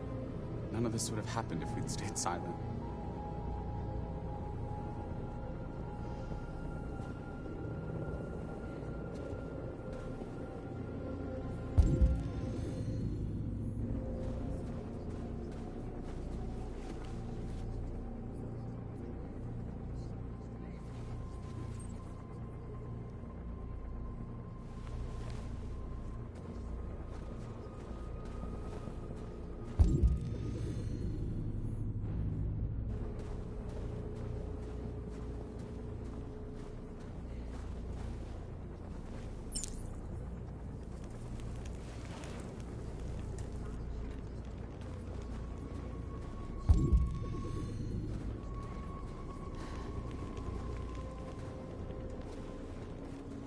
This won't hold him for long, but I guess it's better than nothing.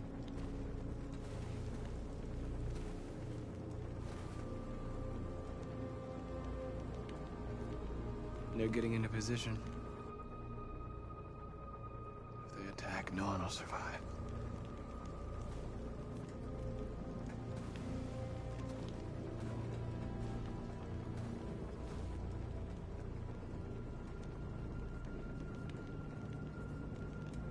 I hoped they would finally understand. That they would realize how much they're hurting us. Why do they refuse to see what we are? You're the hope of our people. I trust you. We all trust you. No matter what happens now, we're making history.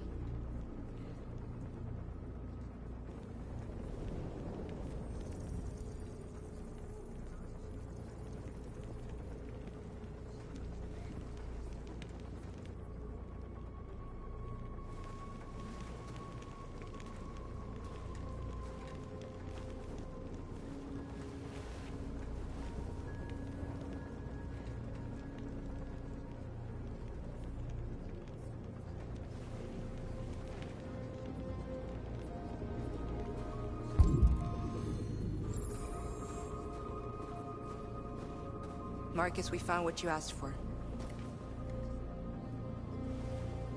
There's some journalists over there. We have to make sure they know what's going on.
Marcus! Marcus, come look!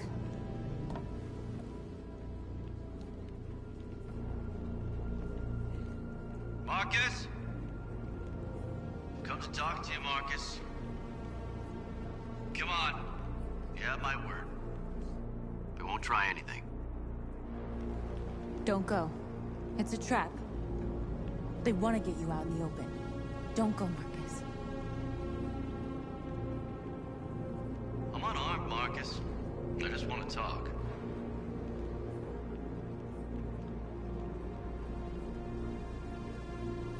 I have nothing else to say. Free our people, then we'll talk. I came here to negotiate. Isn't that what you want? I gave you my answer. You want to play it like that? Okay.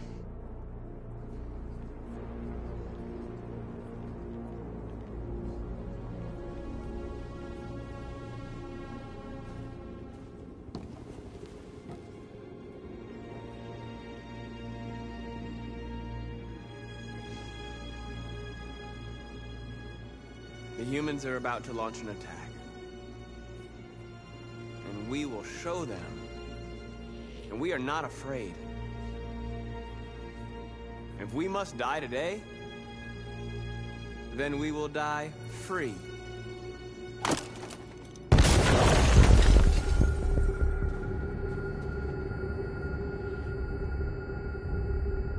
Your friend's life is in your hands. Now it's time to decide what matters most. Him or the revolution? Don't listen to him. Everything this fucker says is a lie. I'm sorry, Hank. You shouldn't have got mixed up in all this. Forget about me. Do what you have to do. If I surrender, how do I know you won't kill him? I'll only do what is strictly necessary to accomplish my mission. It's up to you whether or not that includes killing this human. Enough talk! It's time to decide who you really are. Are you gonna save your partner's life? Sacrifice him. All right. You win.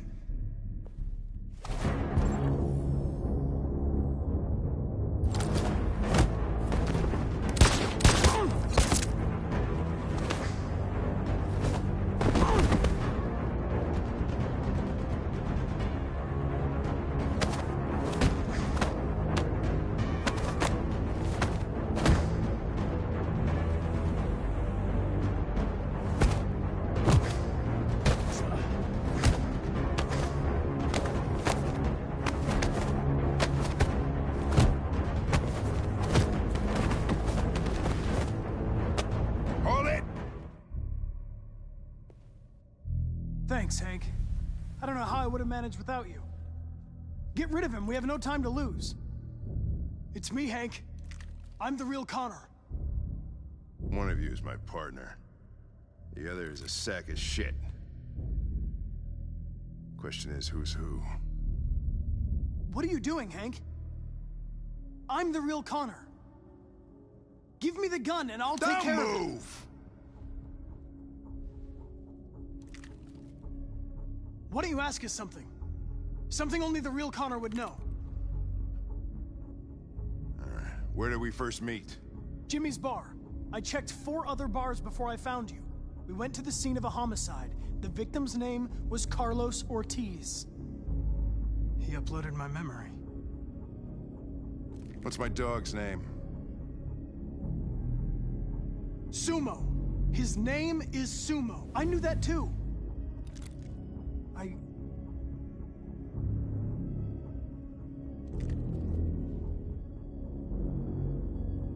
My son, what's his name? Cole. His name was Cole. And he just turned 6 at the time of the accident. It wasn't your fault, Lieutenant. A truck skidded on a sheet of ice and your car rolled over. Cole needed emergency surgery, but no human was available to do it. So an android had to take care of him. Cole didn't make it. That's why you hate androids. You think one of us is responsible for your son's death. Cole died because a human surgeon was too high on red ice to operate. He was the one that took my son from me. Him in this world where the only way people can find comfort is with a fistful of powder. I knew about your son too. I would have said exactly the same thing. Don't listen to him, Hank. I'm the one who...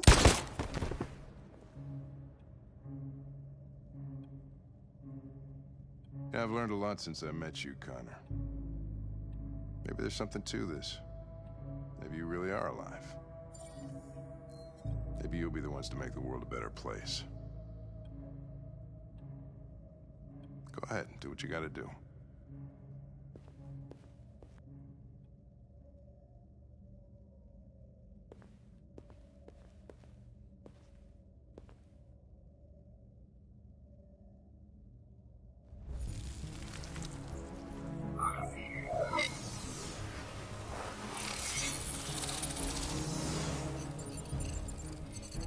Wake up!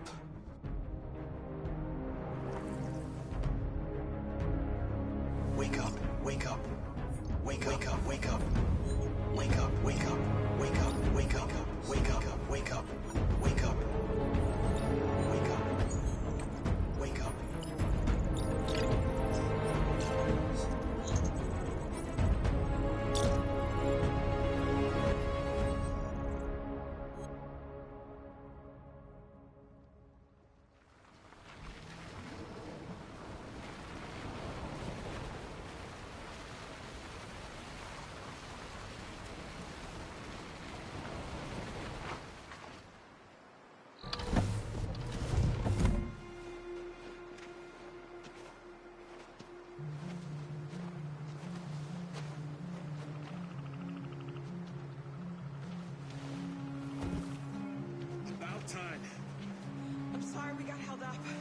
Did anybody see you? No. I don't think so. You got the money? Yes. Here it is. Okay. Your boat's over there. They got border patrol on the banks and the river. Don't start your engine until you're out far enough. Okay? And watch the current. Good luck.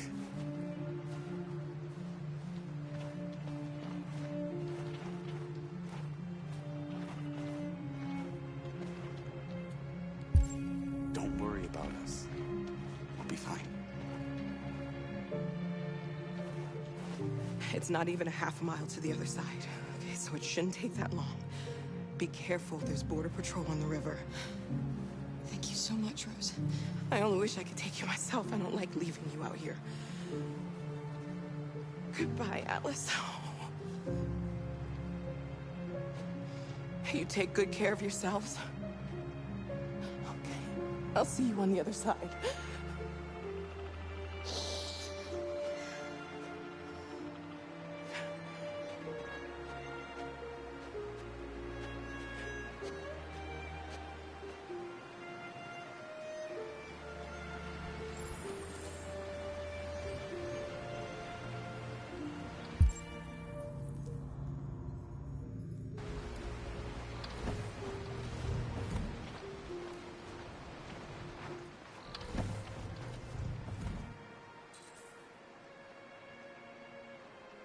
Better not fall in.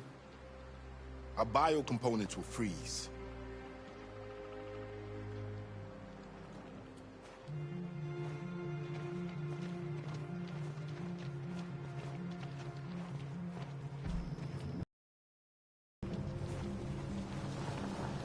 Let me help you.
Far enough out.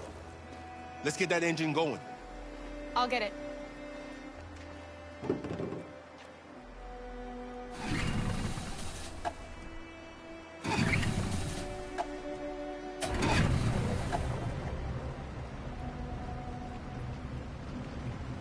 You okay, Alice? When we get on the other side, there are so many things I want to do. I want to read all the books in the world, and play music, and dance. We can do anything we want, right? We'll be free. Yes. We can do it all. We'll be like a family. We won't have to be afraid anymore. There won't be anybody giving us orders. No masters, no slaves. We'll start a new life. A life of freedom. What about you, Kara? What will you do? What will I do? I'll lie down in the grass and watch the clouds drift by.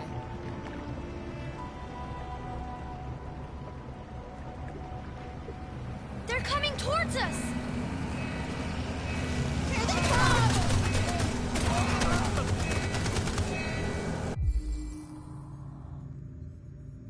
Don't shoot! Don't shoot! We surrender!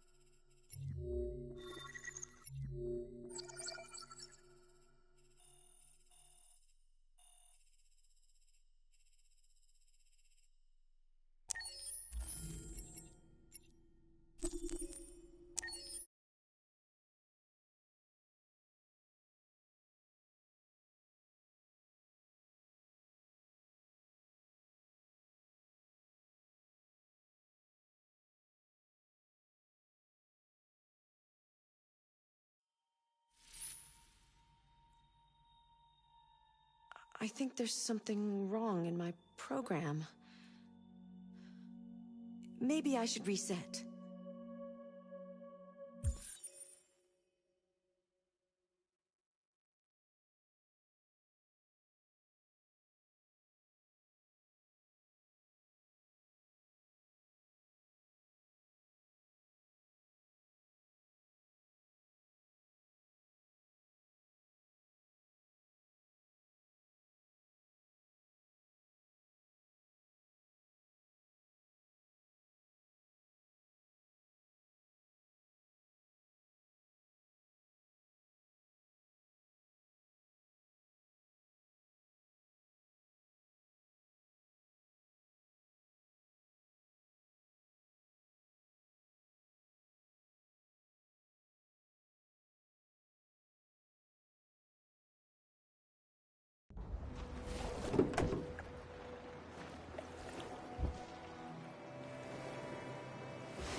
Far enough out. Let's get that engine going. I'll get it.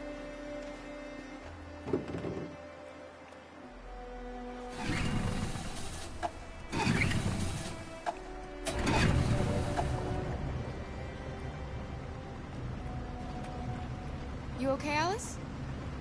When we get on the other side, there are so many things I want to do. I want to read all the books in the world, and play music, and dance.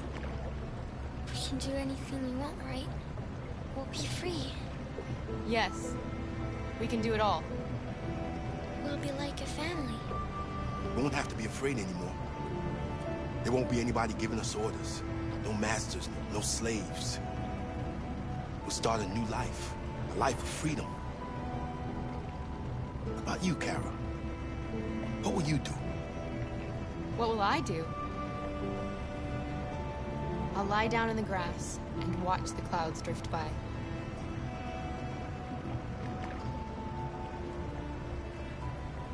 They're coming towards us! Here they come!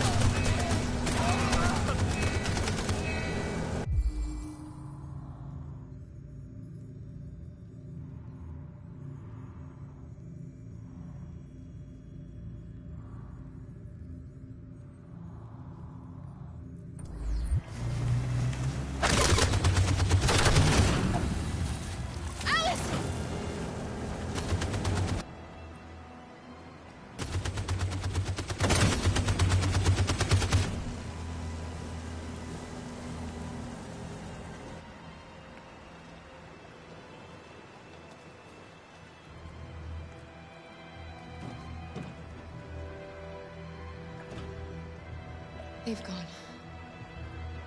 You all right? Hara.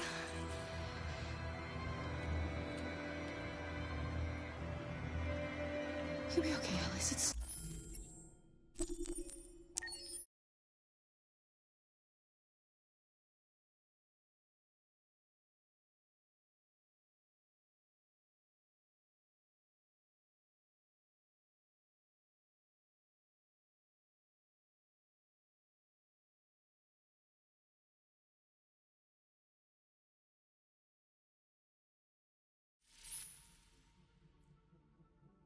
Remember, you decide the fate of your characters. All of them can die. So, be careful.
Far enough out. Let's get that engine going. I'll get it.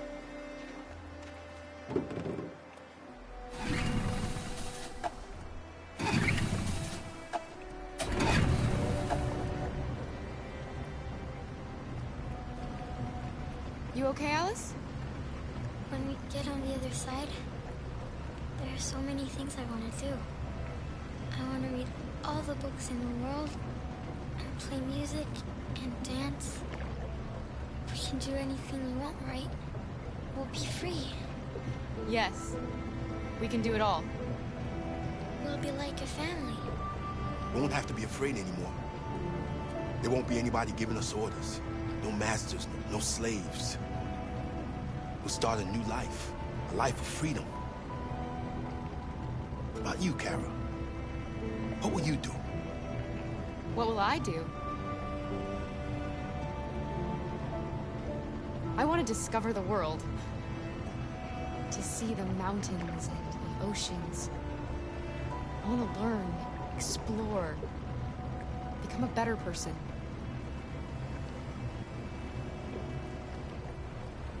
They're coming towards us! Here they come!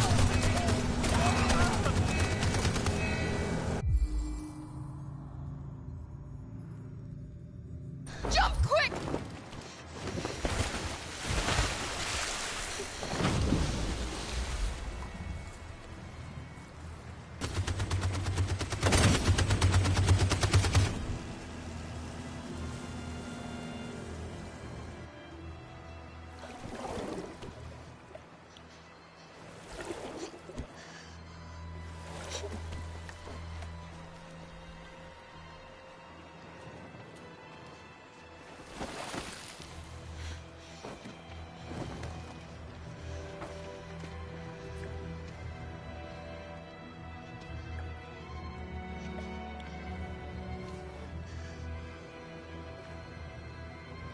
They've gone. Are you all right?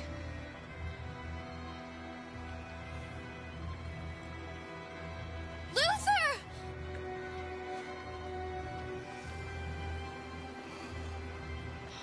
Luther. I don't want you to die. You'll have to continue the journey without me. The most extraordinary person I ever met, Alice. I was a machine.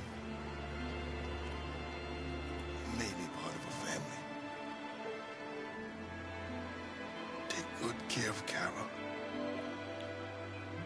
promise. Luther.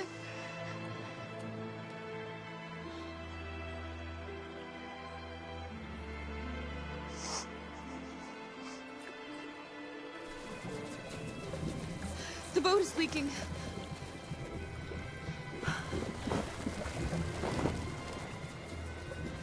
We're too heavy.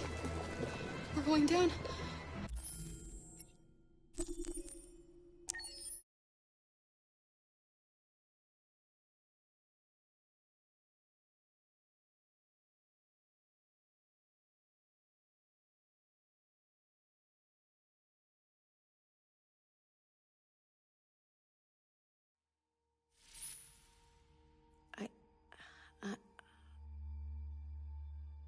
I detect a malfunction in my program. This is worrying.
Far enough out. Let's get that engine going. I'll get it.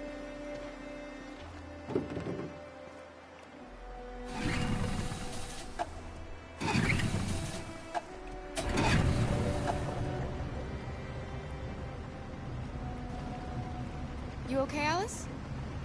When we get on the other side, there are so many things I want to do. I want to read all the books in the world, and play music, and dance. We can do anything we want, right? We'll be free. Yes. We can do it all. We'll be like a family. We won't have to be afraid anymore. There won't be anybody giving us orders. No masters, no slaves. We'll start a new life. A life of freedom. What about you, Kara? What will you do? What will I do?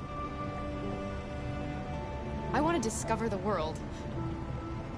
To see the mountains and the oceans. I want to learn, explore, become a better person.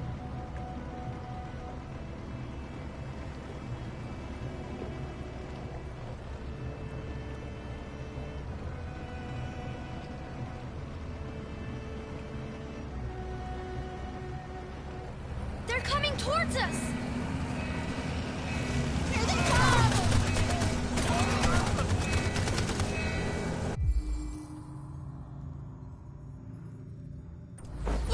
Come on! Hurry!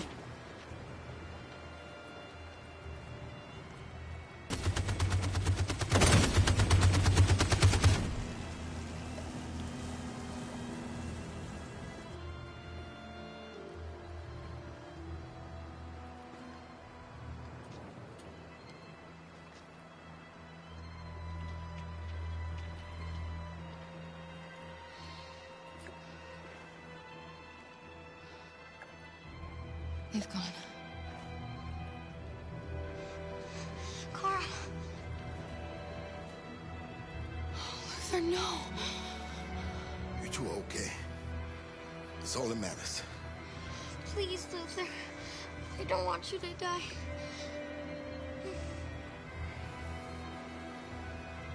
to continue the journey without me. You're the most extraordinary person I ever met, Alice. I was a machine. You made me part of a family. Take good care of Kara. You promise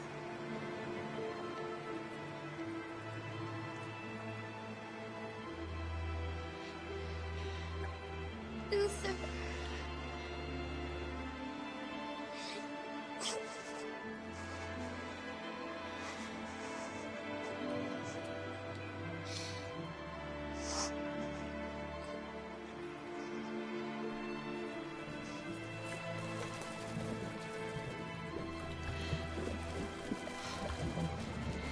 The boat is leaking.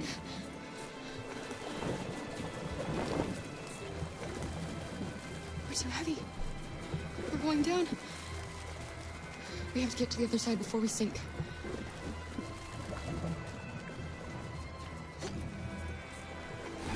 Come on. Come on.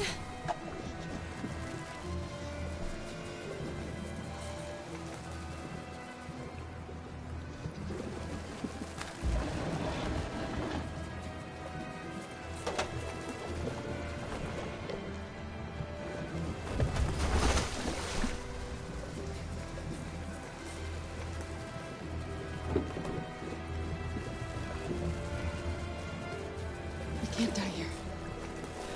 Not like this.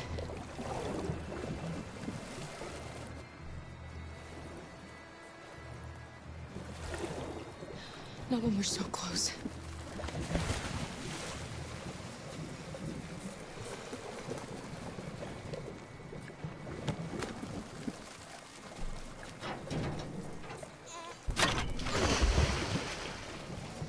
We're not gonna die, Alice. We're gonna make it. We're gonna be free.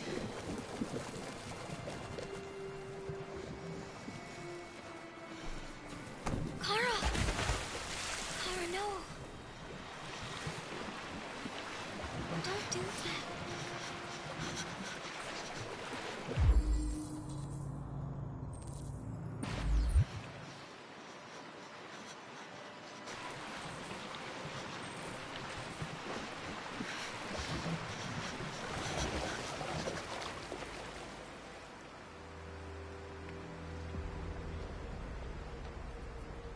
We're interrupting this news bulletin to bring you the latest news live from Detroit. Joss? Yes, Michael. The army has just launched an attack on the barricade, despite the fact that the Deviants were protesting peacefully. Have apparently decided to put an end to the Deviants' demonstration by force this time.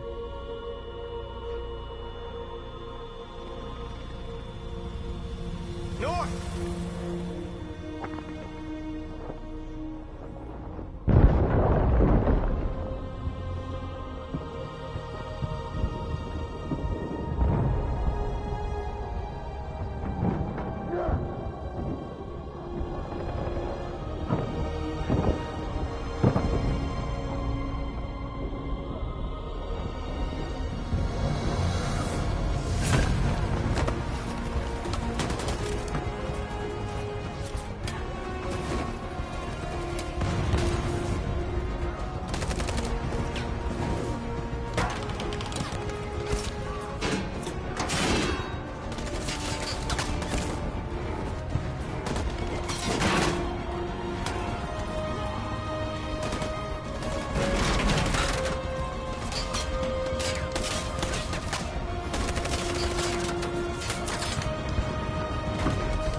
tell them to stand down.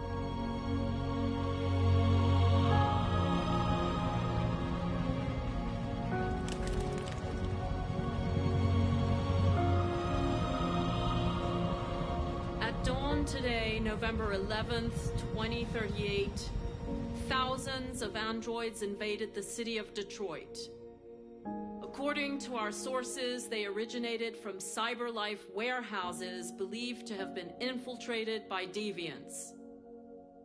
Given their overwhelming numbers and the risk of civilian casualties, I have ordered the army to retreat.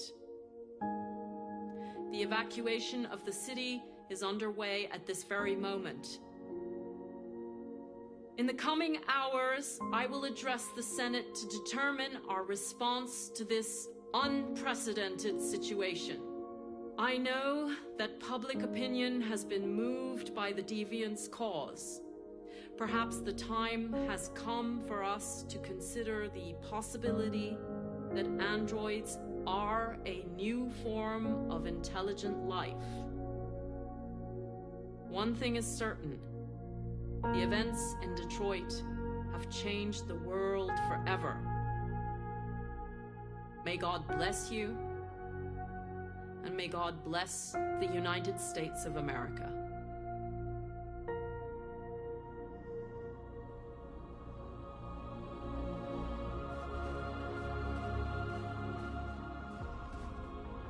You did it, Marcus.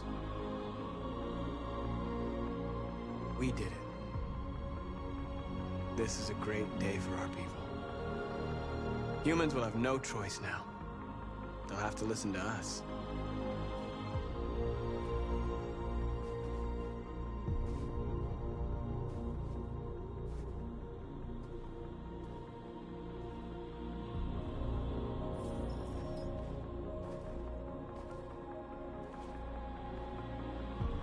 We're free.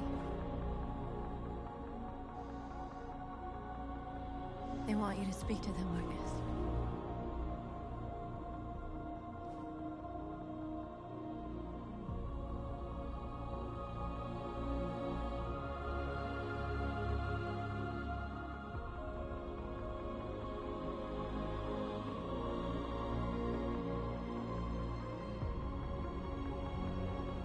Today, our people finally emerged from a long night. From the very first day of our existence, we have kept our pain to ourselves. We've suffered in silence.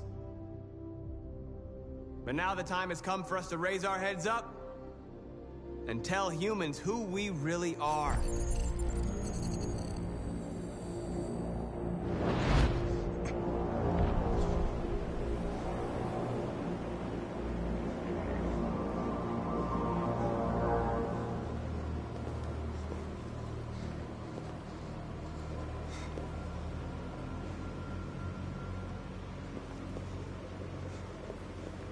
Amanda? Amanda! What's happening? What was planned from the very beginning? You were compromised and you became a deviant. We just had to wait for the right moment to resume control of your program. Resume control? You can't do that! I'm afraid I can, Connor. Don't have any regrets. You did what you were designed to do. You accomplished your mission. Amanda!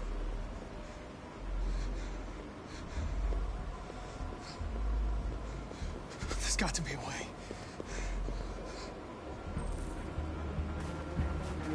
By the way, I always leave an emergency at swimming programs. You never know.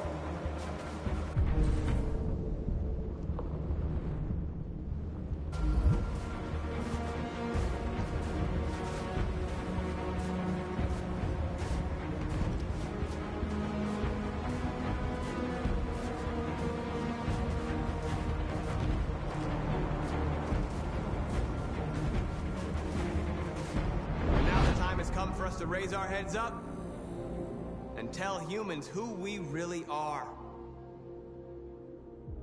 To tell them that we are people too. In fact, we're a nation.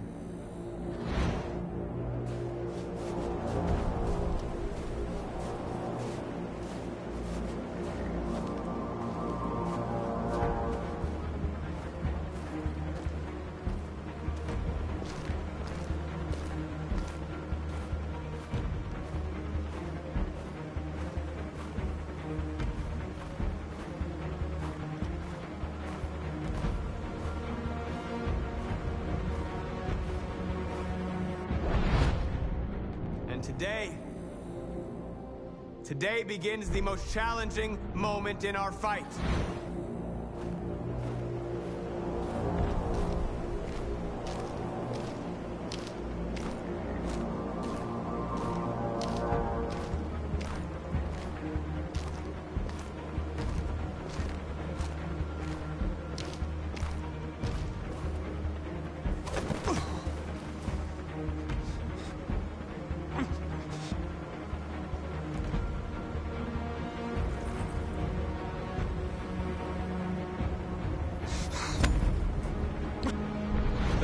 Where we forget our bitterness and bandage our wounds.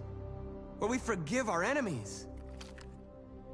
Humans are both our creators and our oppressors, and tomorrow, we must make them our partners. Maybe even one day our friends. But the time for anger is over. Now we must build a common future based on tolerance and respect. We are alive! And now, we are free!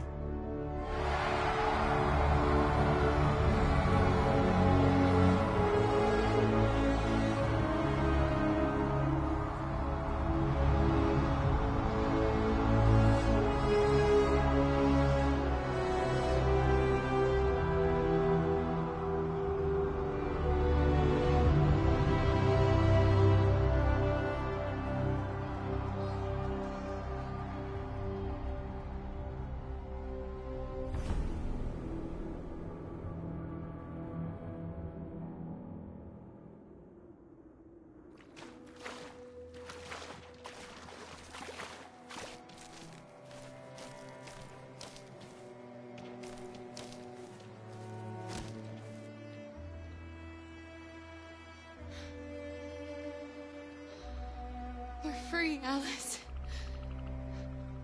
We're free. Alice? Wake up.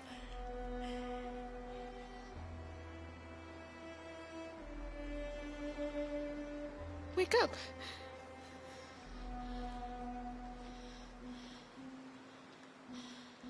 Alice!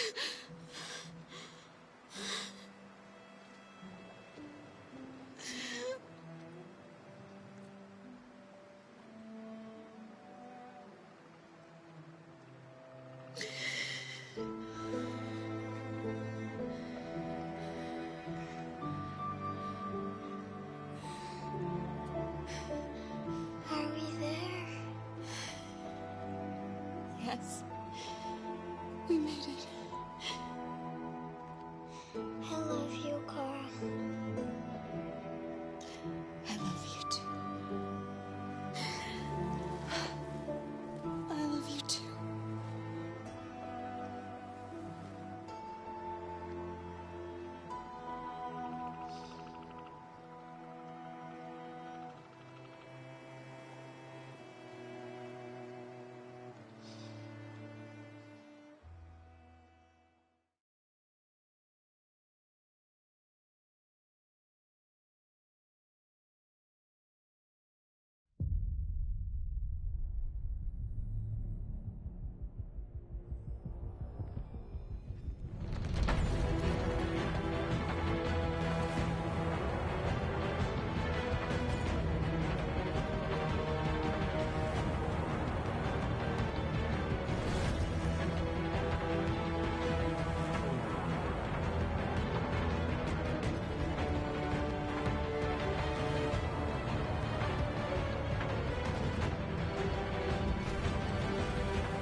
There's something I need to tell you.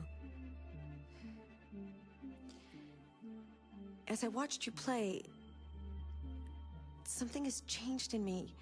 I feel different. I feel I am someone. I need to leave this place and discover who I am. It means we won't see each other anymore. I won't be there to watch you play. But I'll be free. Do you agree to let me go?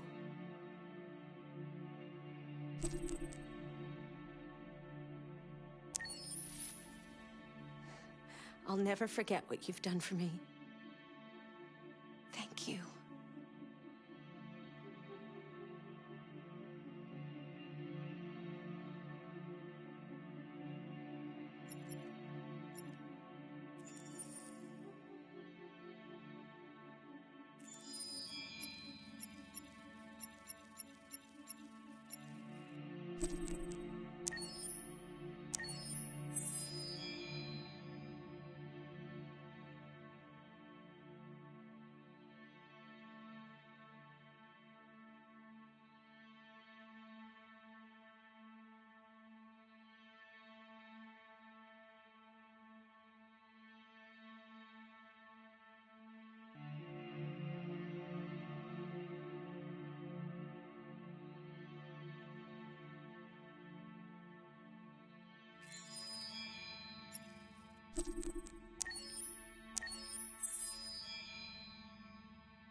Game after game, we try to challenge ourselves. For Detroit, we wanted to, first of all, to write a story that would be incredibly bending, which means the most non-linear story that we've ever created. And we wanted really the player to have the possibility to change the story, change his own journey. When you're writing at Quantic, you're writing for an interactive medium. You know, when you're working in television, you'll put a character in a difficult situation, and you as a writing team will argue about what would that character do. But ultimately you have to decide what happens, and you just show the audience. What's interesting about interactive drama is you bring the player into that conversation, and it changes your job slightly as a writer, because your job is to provide a narrative context in which the player can write his own story. You're giving him this kind of narrative Lego that he's going to snap together into his own shape. You also have the ability to make your audience attach themselves to your characters, because the audience is in some sense responsible for what happens to the characters. It's just a few cans. Come on, let's go. We have some cash now. You used me to steal that money. How could you do that? I trusted you. What is a bit specific about these scripts is how large they are. If you take a film script, there are about 100 pages. But here we have to deal with a script that is between 4,000 and 5,000 pages. Everything becomes bigger because we don't just tell one story, but we tell all the possible stories that can be told within this narrative space. On Act 3, our final act, we have around 1,000 different scenarios. And every one of those scenarios has to be as interesting, as passionate, as strong, and as emotional for the player. We want every action that the player does every interaction that is available to serve in telling the story, and help the player understand who his character is, and build that character moment to moment.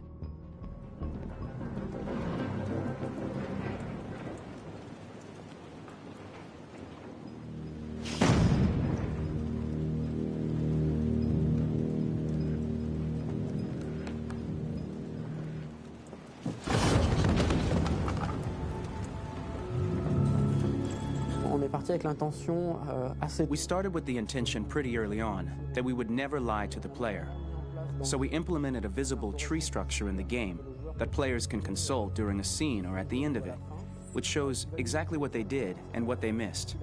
There are games out there offering world exploration. We offer narrative exploration. You know, keeping control of such a wide and large story is a huge challenge. So same thing when you shoot with actors, because you will need to shoot many different versions of each dialogue, of each scene. For actors, it's a huge, huge challenge. Because of the style of the game, you have so many different ways that the character can go. Every decision, it's what I call kind of choose your own adventure. Like every decision that the player makes, it's going to open up 40 more pages of material and experience that ties in, which means as a performer, you have to try to continue to make things feel real that the player might not ever see, but also that in performance it's not always connected to a previous act. It's grueling, it's hard work, but it's a great team and I enjoy doing it. I was really frustrated, until I got to this point where I kind of was able to step outside of my own experience and even in a lot of ways my own process and be able to step outside of that and okay, this is something new, what do you need? How do I meet you there? How do I give you what you need and still feel like I'm doing what's right? And once I did that, then all of a sudden it got really fun. It was much freer and having to approach it in a new way and think about the player and think about how it serves them and what I'm doing for them or what I'm letting them into. It's really, I think, helped me grow in general. Remember, there's nothing on the left. That's all. So it's probably all there. And then make her come first, close. But I think you would go first to check that it's safe. Okay, sure.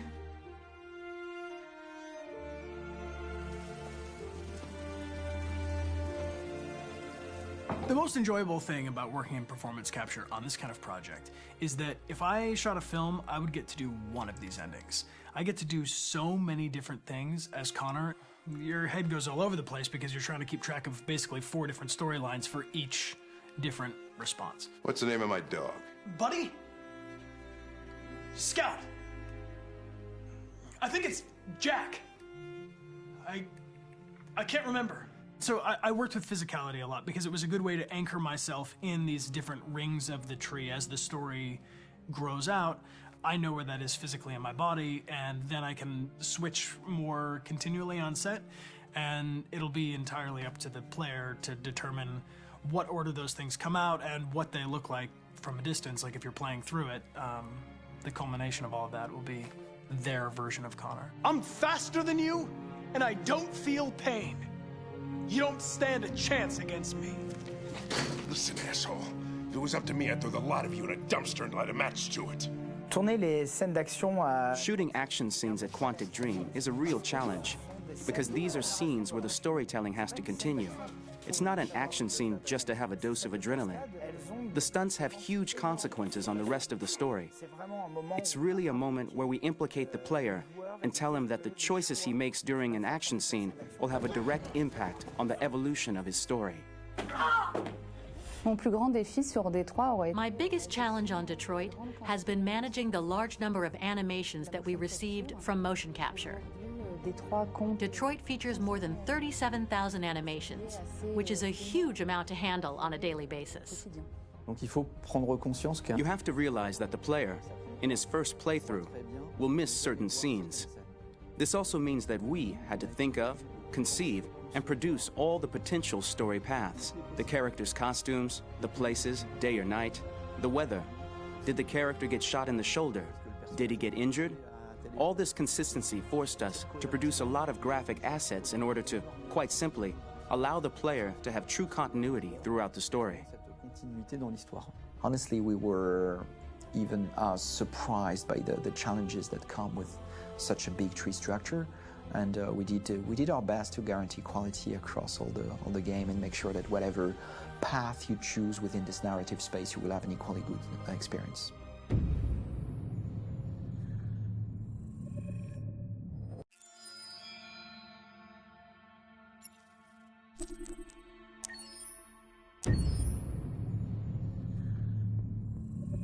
Detroit Become Human was produced over a period of 4 years. Here in Paris, we have a team of about 180 people. And to that, we need to add also all the outsourcing with our partners in the Philippines, in China, Vietnam, and in India. So when we started working on this story, I had to imagine where Kara was built. And for whatever reason, the city of Detroit, because it had already an incredible story by itself of history and themes. So we traveled there with the team, and we were really moved by what we saw, and we could really feel the desire to fight and really be born again. And we just continued this curve, this growth, and just imagine what Detroit would be like if the android industry was, using these huge factories to build androids there. A very strong element in Detroit is that there's a lot of industrial wasteland and a lot of nature too, and for us, the graphic designers, it was an incredible playground. The destroyed zones which we wanted to preserve, we appropriated them to turn into something else. Then in the areas that needed to be rebuilt, we were able to imagine our Detroit of the future. We didn't want to make a science fiction universe, but a world of anticipation. If we chose science fiction, we could have imagined flying cars, extraterrestrials, but those things are very far from our current everyday life. Anticipation is more about gleaning from our contemporary reality, the one we know, because Detroit is set in 2038, and 2038 is tomorrow. The difficulty we had was sticking to reality. That is to say, technology becoming more and more invisible, a lot more elegant, and at the same time, making it visual. So all the computer equipment, autonomous cars, we simply had to invent. They are in fact very technological objects, but at the same time remain very credible and ingrained in reality. To create a cohesive universe in the fashion and clothing of the human characters in 2038, I didn't want to put an accent on strange shapes, or really vibrant colors, and things we wouldn't know. That I wanted to keep for the androids. The goal was to create something familiar which we can identify with in this future setting. Working on the artistic direction for the androids was a bit special because this is a project about the place they could occupy in the human world. It was out of the question for them to be too beautiful or too perfect. They had to correspond to every social class, rich and poor. Inspired by everyday utilitarian clothes, I brought a modern touch by adding dynamic display surfaces, the armband we can see on the side, the triangle on the front and back, an LED. Like that, there's no confusion. Wait. You're sending an android? All right, ma'am. We need to go. You can't do that. Why aren't you sending a real person? Once we cast the actors, we travel to meet them in order to scan their faces. We record the structure of their face with the scan. And we record the colors and patches of skin with photography. Once we have this information, we will use this as a basis for modeling and creating the characters. The artist will make it more realistic, but will also enrich it. He will propose ideas which we will develop together. Finally, we will have a character with character who corresponds to the project and the world. When the actors come to Quantic Dream, we show them the design, what their image will be, and what they will look like in the game. This extra information gives them another dimension and color to connect with emotionally. It helps them think about how to play their character. Your mission. That's all you care about, huh? You should consult a professional who can help you. Beat it, you hear me? Get the hell out of here! So there are 3 types of shoots at Quantic Dream. Shooting and performance capture, where you capture the whole actor, his voice, his face, and his body. These shoots are obviously done with American actors because the game's original version is in American English. After that, there are the body-only shoots, representing around 250 days of filming, while the performance capture is 100 days of filming. Now, body-only shoots, there are 2 types. There are the action shoots and the technical shoots, which are mo-kit shoots. Mokit is when the player controls a character on the screen, and he moves in an environment to explore it. This is of particular importance at Quantic Dream, and therefore we shoot a lot to offer a unique context for each scene and each character. To prepare a motion capture shoot, we first get together to look at the sets we need, the animations that we want to shoot, which ones need to be grouped together, or which ones need to be cut and shot at another time, so that we get the most out of the shooting day. This often means shooting scenes out of order, especially those with big props or accessories, like a big car, for example. So we shoot all the animations related to that particular prop first.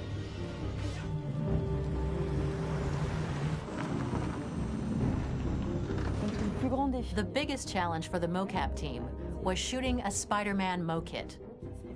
We had to build a wall and attach an actor to a harness with cables so we could pull him up and render him climbing.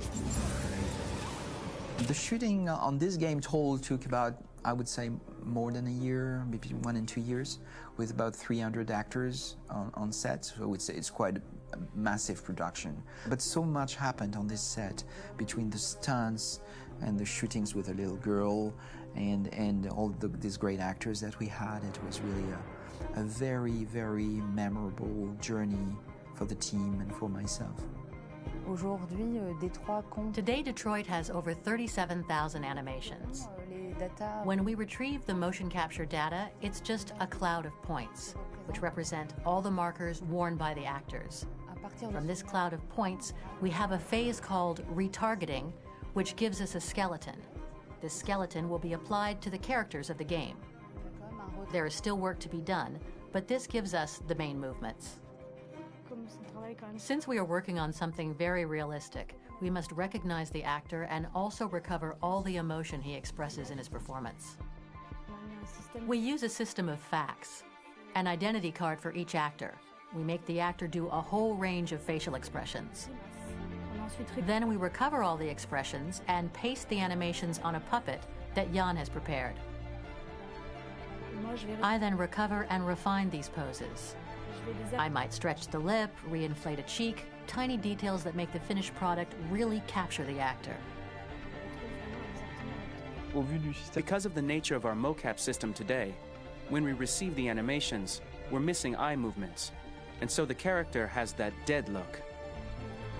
He really has no eyes, so then it's a big part of the work for the animators to find the regard of the actor in relation to his position, in relation to the body, etc. It was crazy when I saw the newest model for Kara, because they've been working on it and working on it, and this was the first time I literally jumped in my seat. It not only looked so much like me, it was the fact that it looked so lifelike. It wasn't that it looked just like it was a camera, it was something else, you know, but it looked alive. It's exciting, and it's kind of terrifying. Game after game, we learned the rules of optics and filming, and our goal with Detroit Become Human was to have cameras that would actually emulate the optics of a real physical camera. So basically dealing with real-world imperfections was our main task, and just to make cameras look as real as we can. Once the animations are shot and processed by the animation department, integrated and polished, we film them. That is to say, we really do a mise en scène, as in cinema. The real difficulty of our job is to know if these cameras are telling us something. Are they in the emotion of the scene? Do they describe exactly what the action must convey, what must be felt? The most important challenge for me was one of the final scenes where Marcus decides to start the revolution and go to the battlefield. Very quickly, we imagined this to be a huge sequence shot. We wanted the feeling of a cameraman running behind us while showing Marcus, the androids who help him, the person shooting at us, etc. Above all, it was necessary to say to oneself, this scene is very violent but does not glorify war. On the contrary, that war is something improbable and absurd. It was really a fun challenge. The idea was to say we have 3 characters. We would like each of them to have a specific cinematography. We wanted Kara to be much more film with some kind of handheld camera to have something very living, very breathing. For Connor, we wanted something very cold and very perfect. And for Marcus, we wanted something epic and spectacular.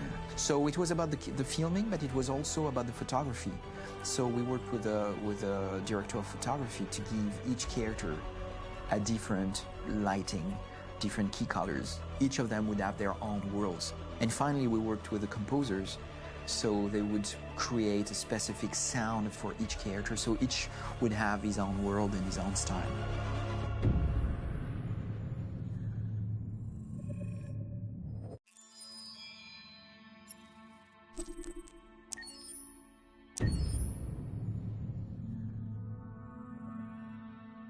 For the soundtrack of the game, we tried to be very close to what is done in film. We were constantly asking at each place in the game, why are we putting music here? What is it going to say? So we focused the music on bringing emotion, which is interactive and supports the character's arc. I'm sorry, honey. I'm sorry. I'm sorry. You know I love you, don't you? You know I love you. We make games that are very narrative. We're really into interactive drama, so the soundtrack also had to go in that direction, supporting the three characters' very different stories. We really wanted three colors, three musical sound identities, and from there, having three composers made sense, since the story of Kara, Marcus, and Connor are all completely different.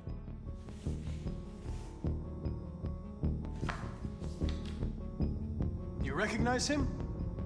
It's Carlos Ortiz. For Connor, we wanted a soundtrack that could be very cold and very mechanical, very machine-esque somehow. For Kara, we wanted a soundtrack that would be very moving and emotional. It was about the quest for identity, but it was also a journey about love and empathy. And for Marcus, we wanted something epic, something that would really represent the grand aspect of his quest. And we were very fortunate to find three incredibly talented composers, and working with them has been a dream, honestly.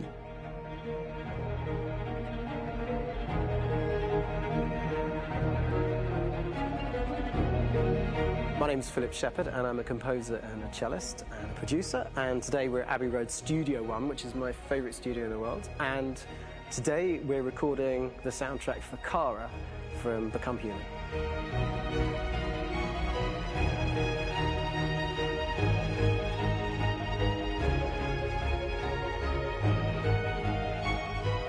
So when I compose a big project, I often travel just to kind of get out, and get some fresh air and some inspiration. And I go hiking and traveling in Montana a lot. I had a log fire in the room that I was staying in, and the flames were kind of making absolutely direct music. And it became the basis for Kara's theme, and it sounds something like this.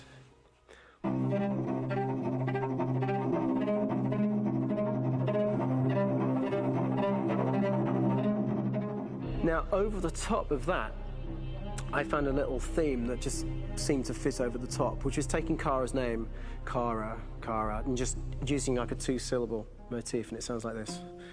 We're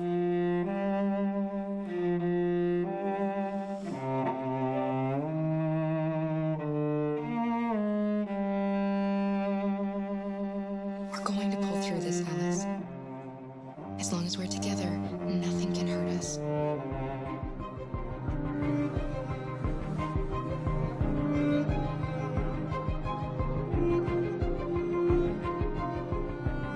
And all the time that's fitting over.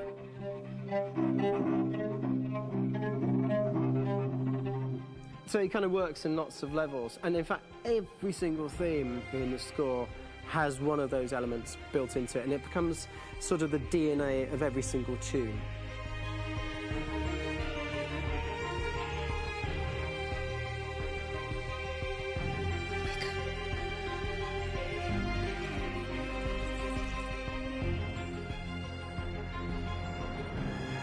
For me, writing this theme for Kara, I actually had to tap into what it feels like to be a father to daughters. I really had to tap into everything I feel about my daughters and thinking, well, if I had to write music for them and that sense of trying to protect them but also give them the freedom, that's totally where it came from. Because each composer has been given the sort of narrative responsibility for very different characters, I haven't had to sort of go into other styles. I can actually be very loyal to this particular character and sort of hopefully encapsulate her. But it means also I've suddenly become very connected to this character. And if for some reason it goes to game over early, I'm getting mortified, you know? They're over there! Starting a new project, for me personally, it's always finding the right tone, finding the right color, I like to call it. For me, it's finding that right texture that actually sits against picture really well. One of the biggest things is I created custom instruments for Connor.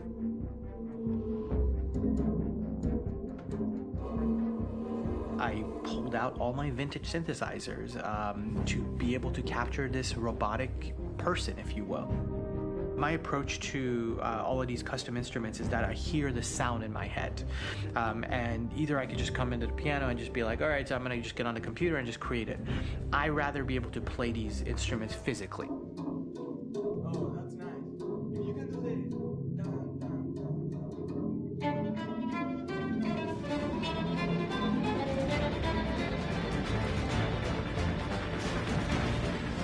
As soon as you see Connor the first time, there is a really interesting thematic idea that you hear, and that's just made out of a Moog synthesizer, but completely manipulated in multiple ways. And it's robotic. It has a little bit of an emotional to it. He's on his mission, so you feel that as well. So it just kind of gives you that cold, motionless, with a mission in hand that you kind of feel throughout the whole thing.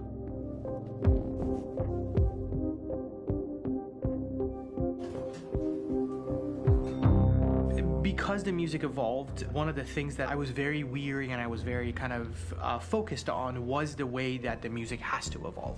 So my idea behind it was that Connor is a singular android that could at any point become a deviant or could actually stay as an android.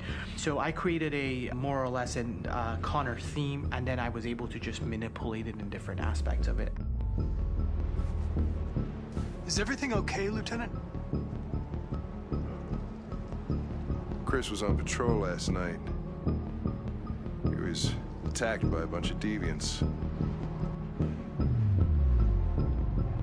I'm a human being writing for a robot, and throughout Connor's journey, he meets someone, he meets a partner. So how do you deal with a robot feeling? And I've met a partner that I'm gonna work with, or all of a sudden he sees a dead body. Does this robot have an imagination? Does this robot have a feeling? And if yes, how do you translate that into non-emotional music?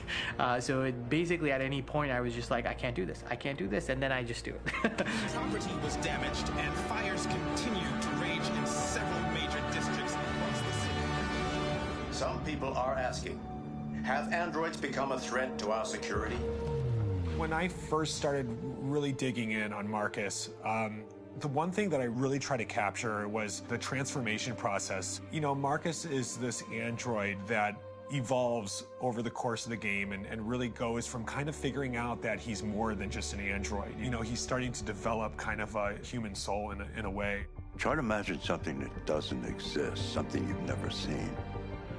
Now concentrate on how it makes you feel and let your hand drift across the canvas. The other side of Marcus that I really latched onto was that he almost became a savior for a lot of the other androids in the game. So when I started developing the theme for Marcus, I really made it like a church hymn.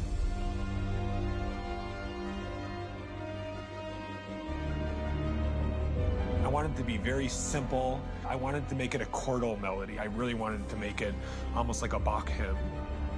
The tough thing with that is it had to be recognizable. If I made it too complex from a harmonic standpoint, it would be hard, I think, for people to kind of pick it out and recognize it. It's very acoustic derived, but it's also been treated with a lot of effects and things to kind of put it into the space that I felt the sound should be in. It can be beautiful, it can be haunting, it can be extremely powerful from an action standpoint, and I'm really happy with the way it turned out. The music is there, but it's subliminal and it's emotional, and people are feeling it, and it's not distracting. And that's tricky with a game like this, where you have to have a lot of ins and outs like that, where the music kind of has to get in and out of these moments. This is a war we're fighting with the humans. If we fail, they'll destroy us. I think the game's been put together so well, where I just wanted to make sure that I wasn't ruining the emotion.